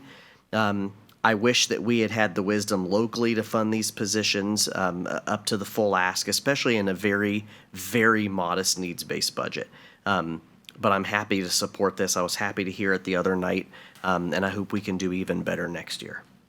So to Dr. Erskine, your point, one of those 22 additional full-time positions is for a data lab science teacher at Dow J. Howard. And can I steal your thunder a little bit? Actually, you can steal my thunder, but Okay. remember, it's 22 plus the 1. I'm so sorry, it's 22 separate. plus Yeah, the just one. want to make Yes. that clarification. Oh, thank you. Thank you very much. Yes, 22 plus the 1. So we did receive grant funding from George Mason to fund a additional data science teacher at Dow J. Howard.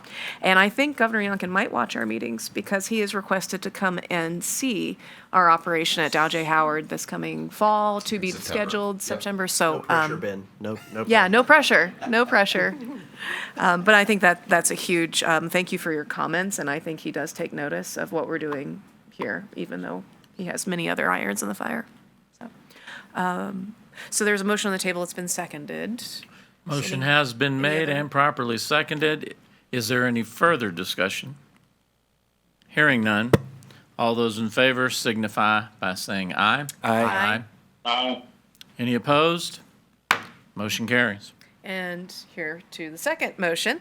I move the school board approve the request for one additional full-time equivalent position for a data lab school teacher. Second.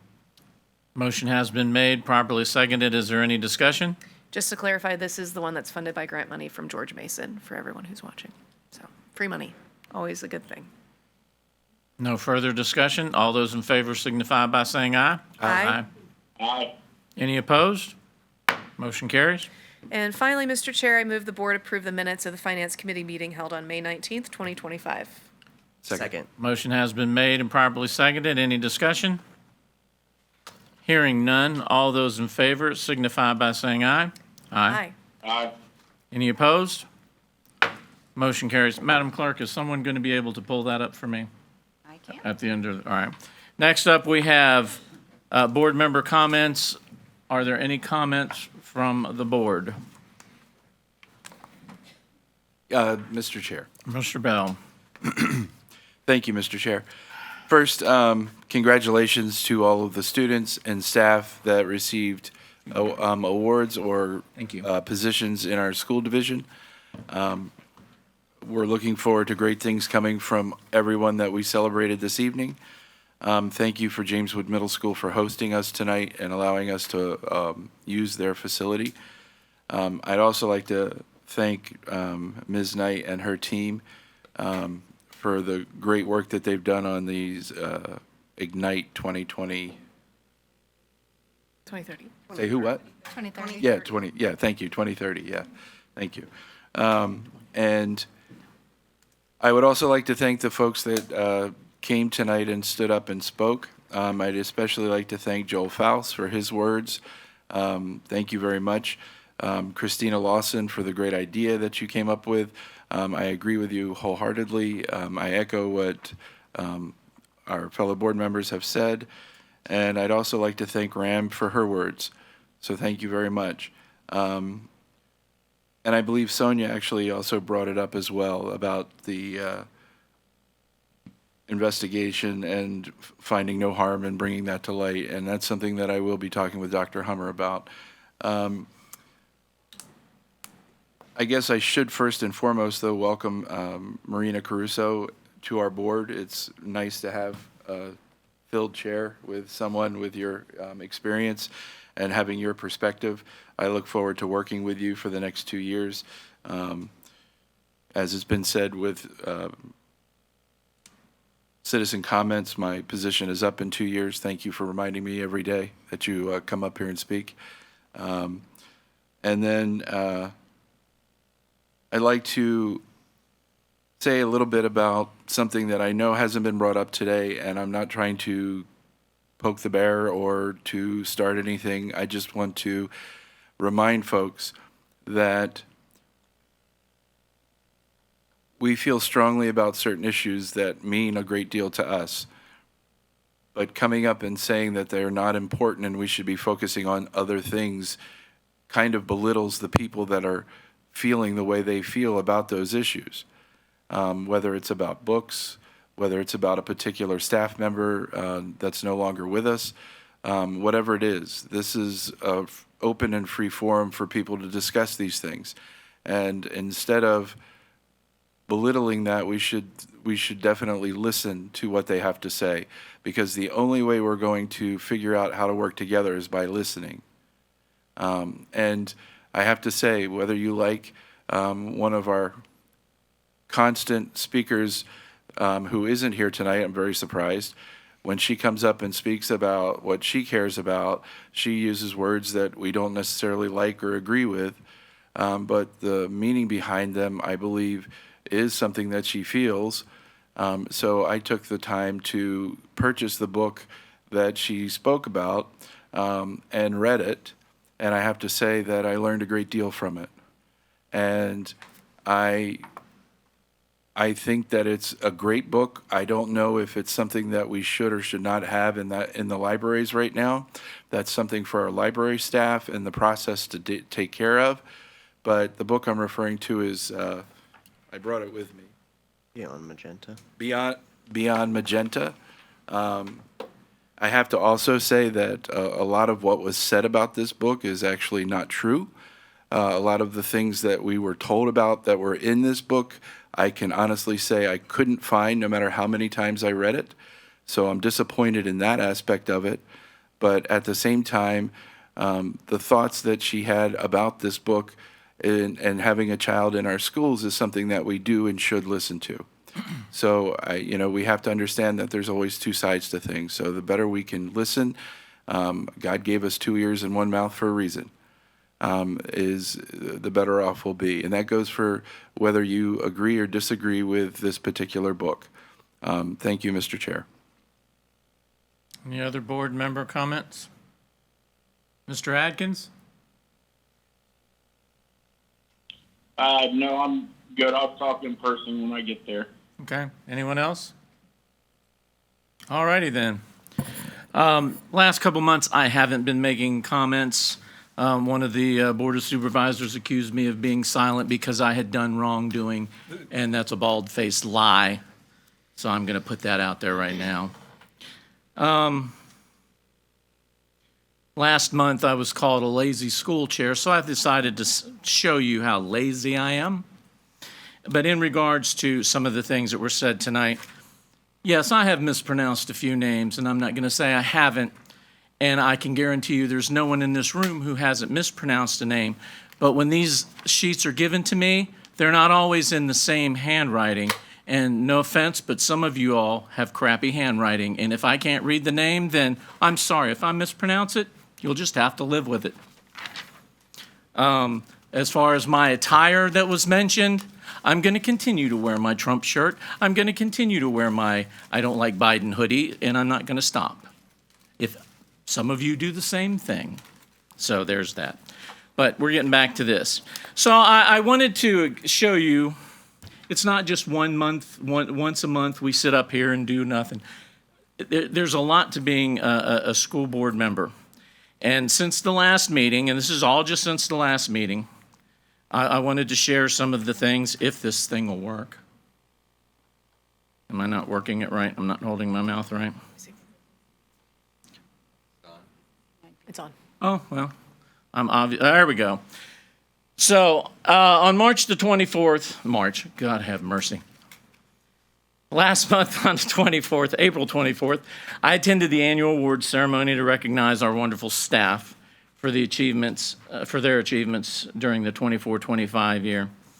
One of the things that I have gotten to do, I believe it was Sonia mentioned, standing in the classroom with the teachers. I have done that on numerous occasions. I've been in Frederick County Middle, I've been in James Wood High School, and a couple of the other ones where I've actually sat through several periods of classrooms, and I've gotten to speak to a lot of teachers. I was delighted that Shelley Andrews was awarded the Principal of the Year, and all the other folks, and I'm not going to waste a lot of time by reading everything, but it was neat to see the accomplishments. Terrell Armel, she was a bus driver of the year, yes. My hat is off to the bus drivers, and I've told the superintendent this the other day. I've been watching the buses, not on purpose to say, oh, I'm watching the buses, but I've seen a lot of them on the road. Since I'm retired, I get to go around the roads quite a bit here. And our bus drivers are doing a phenomenal job. I watch them, they obey the highway signs, they're doing everything they're supposed to, and I've heard that there's idiots passing the buses when they've got the red lights on. Nothing infuriates me more than to see that, and if I ever catch somebody, I'm going to get their license plate number and I'm going to turn them in, I swear I will. But our bus drivers are doing a phenomenal job. The custodial staff, the man does such a phenomenal job. He is everywhere. I see him everywhere. He's always working. We have such great staff, and that is the beauty of these awards. I get to see the staff, and quite frankly, I get to see a lot of things that the general public doesn't get to see. I get to see the staff in action, and we're going to go talk about some of that. But we have phenomenal staff. And I do think that the majority of them, some may feel unappreciated, but every time I go somewhere, I make sure that they know they're appreciated and that somebody's listening to them. So that was that day, and let's see, am I not holding my mouth right again? Come on, work with me here. Oh, cheese and crackers. There we go. The neat thing I got to see last month, they had the Little Feet Meet Special Olympics, and it was at Millbrook High School. It was on the 25th. I had never attended one. I didn't get to attend the one last year. Quite frankly, if they told me about it, something was going on. I went there, and not only were the kids phenomenal, I got to meet a nonverbal student. I forget which school she was at. Her name was Maddie, and I had a beautiful conversation with Maddie, and she got up and gave me a hug. I mean, those are the things that I get to see that other people don't, and how much fun they had and how excited they were, and the parents were there. The staff was there, and no, I didn't put that picture of you up, so I still have it on file. Having a great time. The staff was phenomenal, and not only the staff, but the students from Millbrook High School that were there, I wish this thing would work correctly. The students from Millbrook High School, let's see, come on, work with me here. I'm sorry, I'm not holding my mouth right, or I'm not in the right position or whatever. It's gotta work. Sorry, technology is a great thing, and I'll just click it.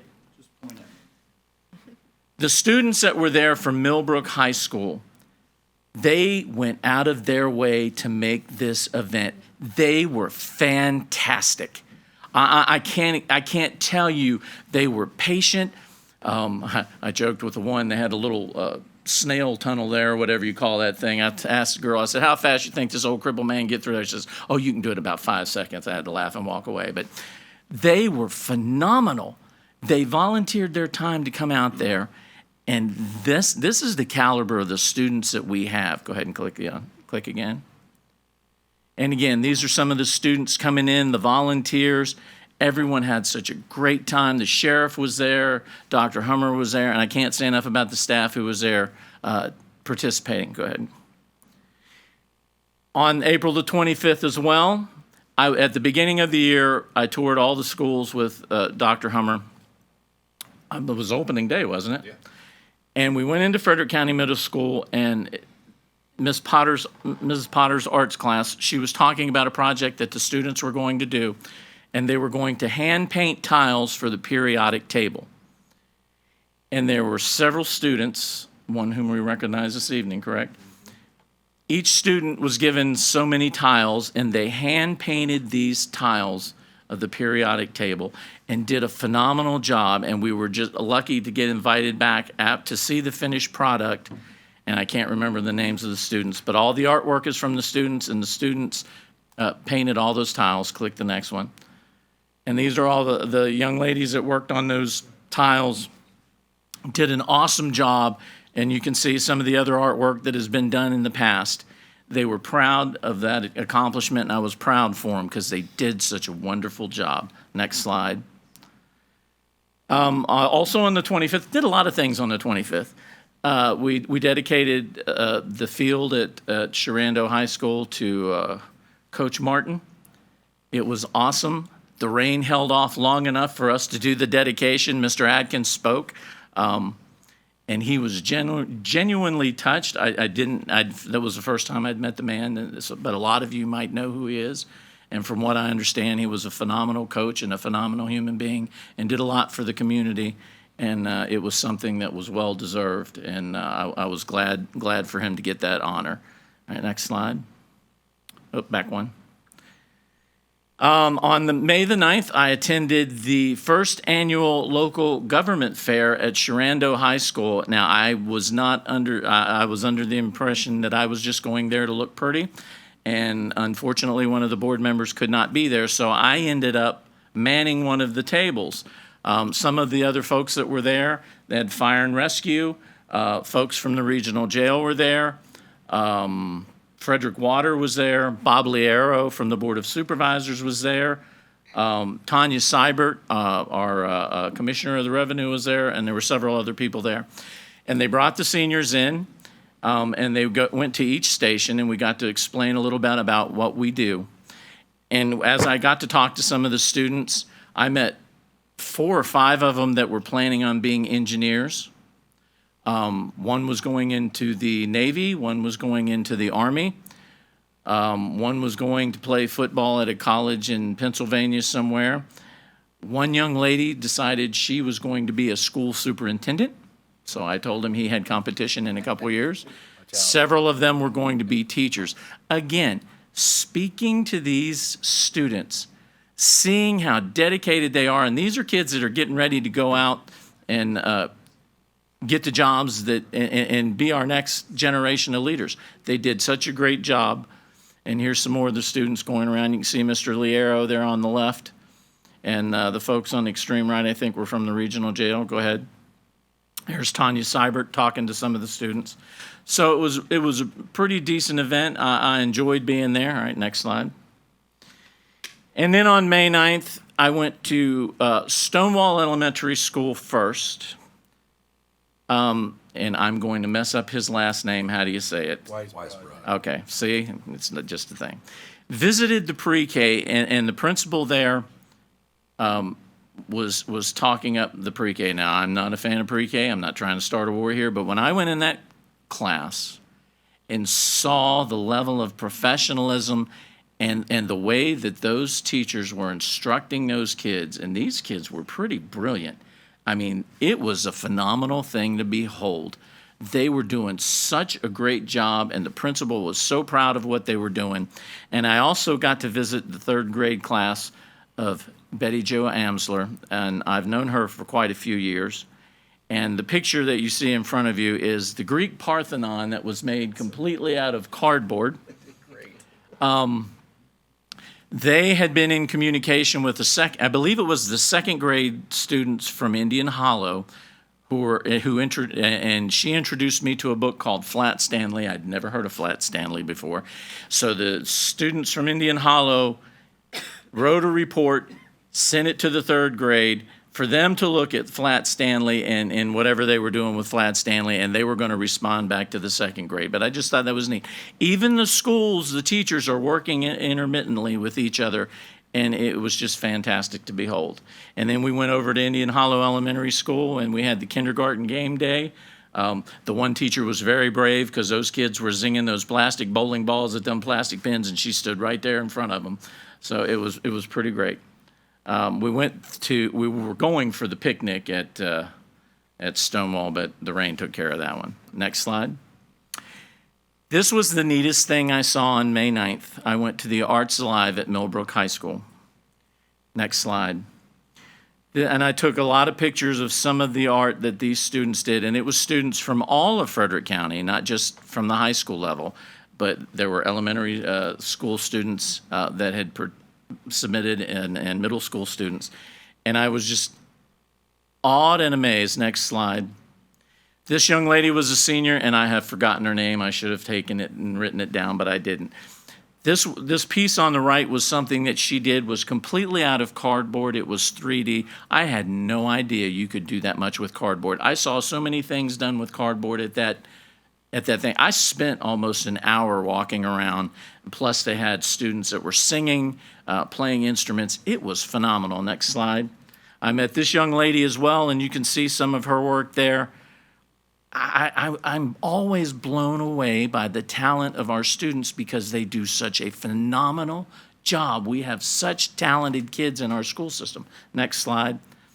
I looked at this here, the book.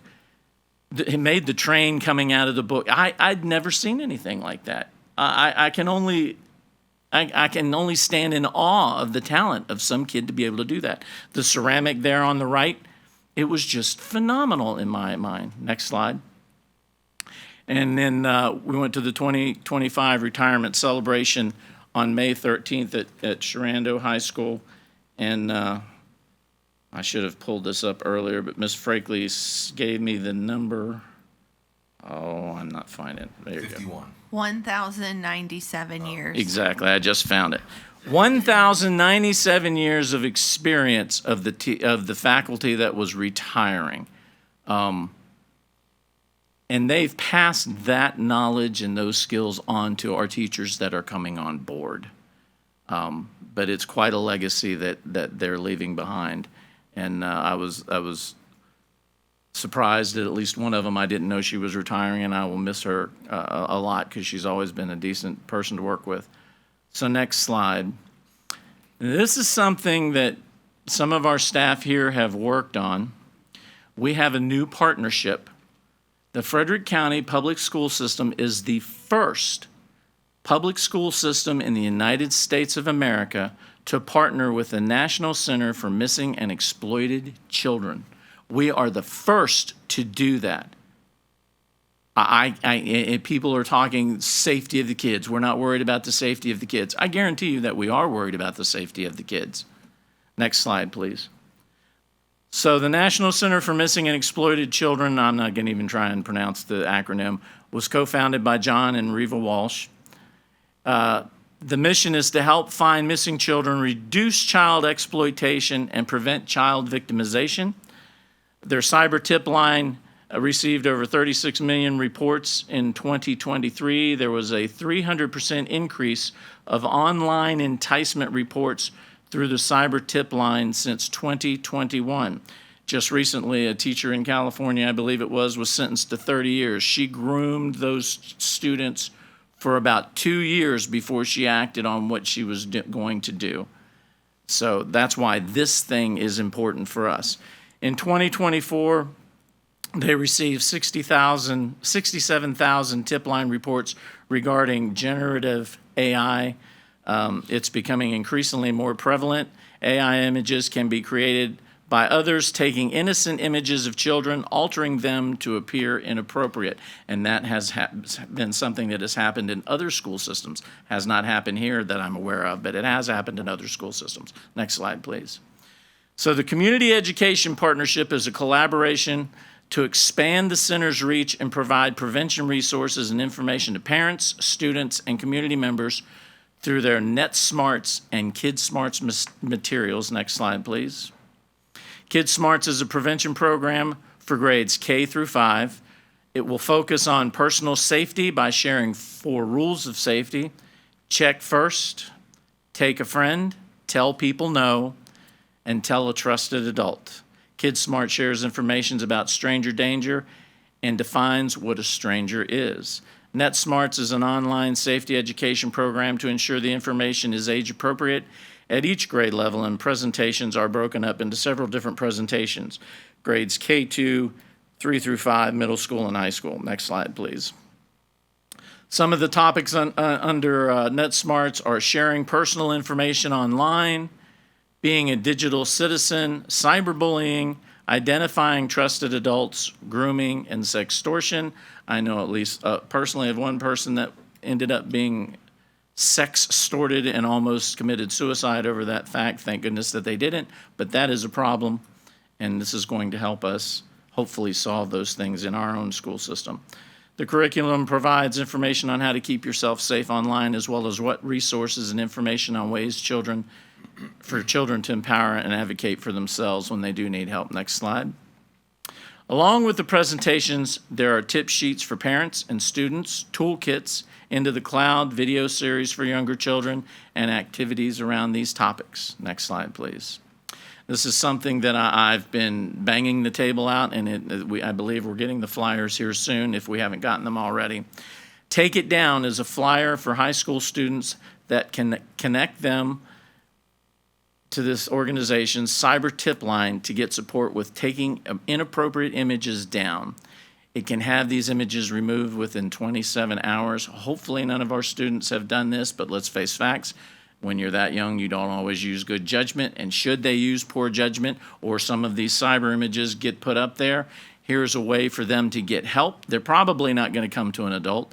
They'll see these flyers, they'll have a place that they can go to somebody they can trust and take that stuff down.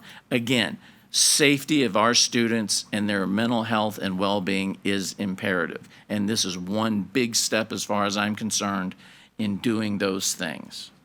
Next slide.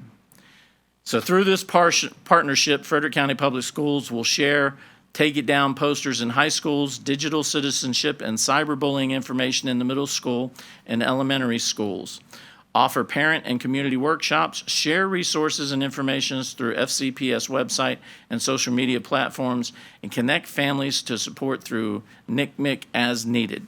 Next slide. And that's it.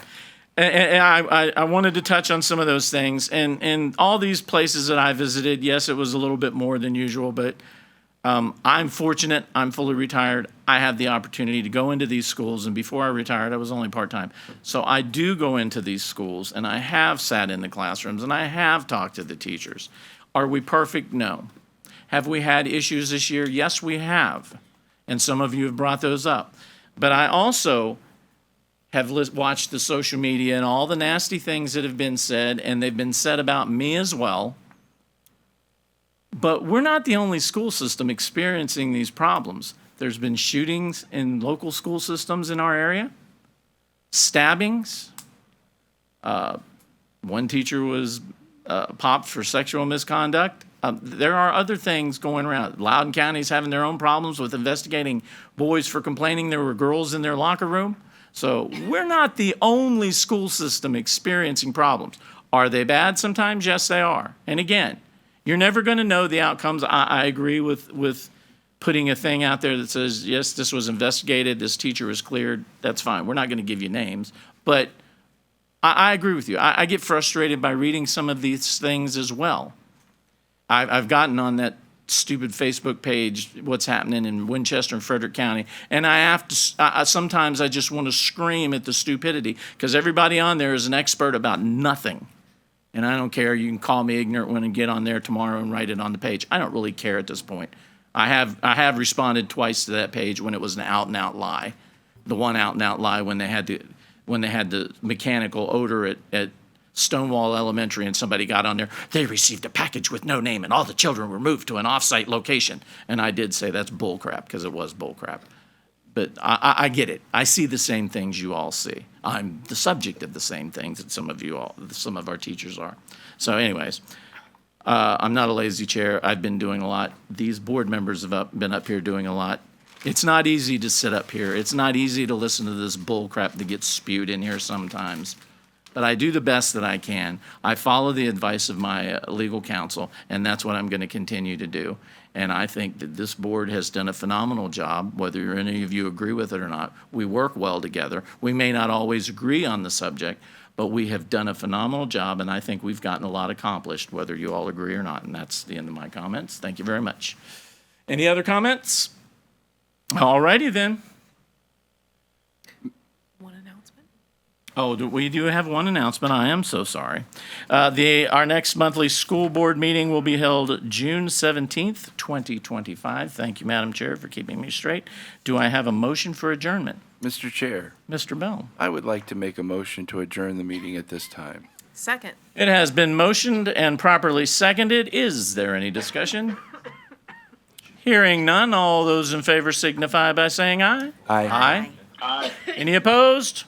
We are adjourned.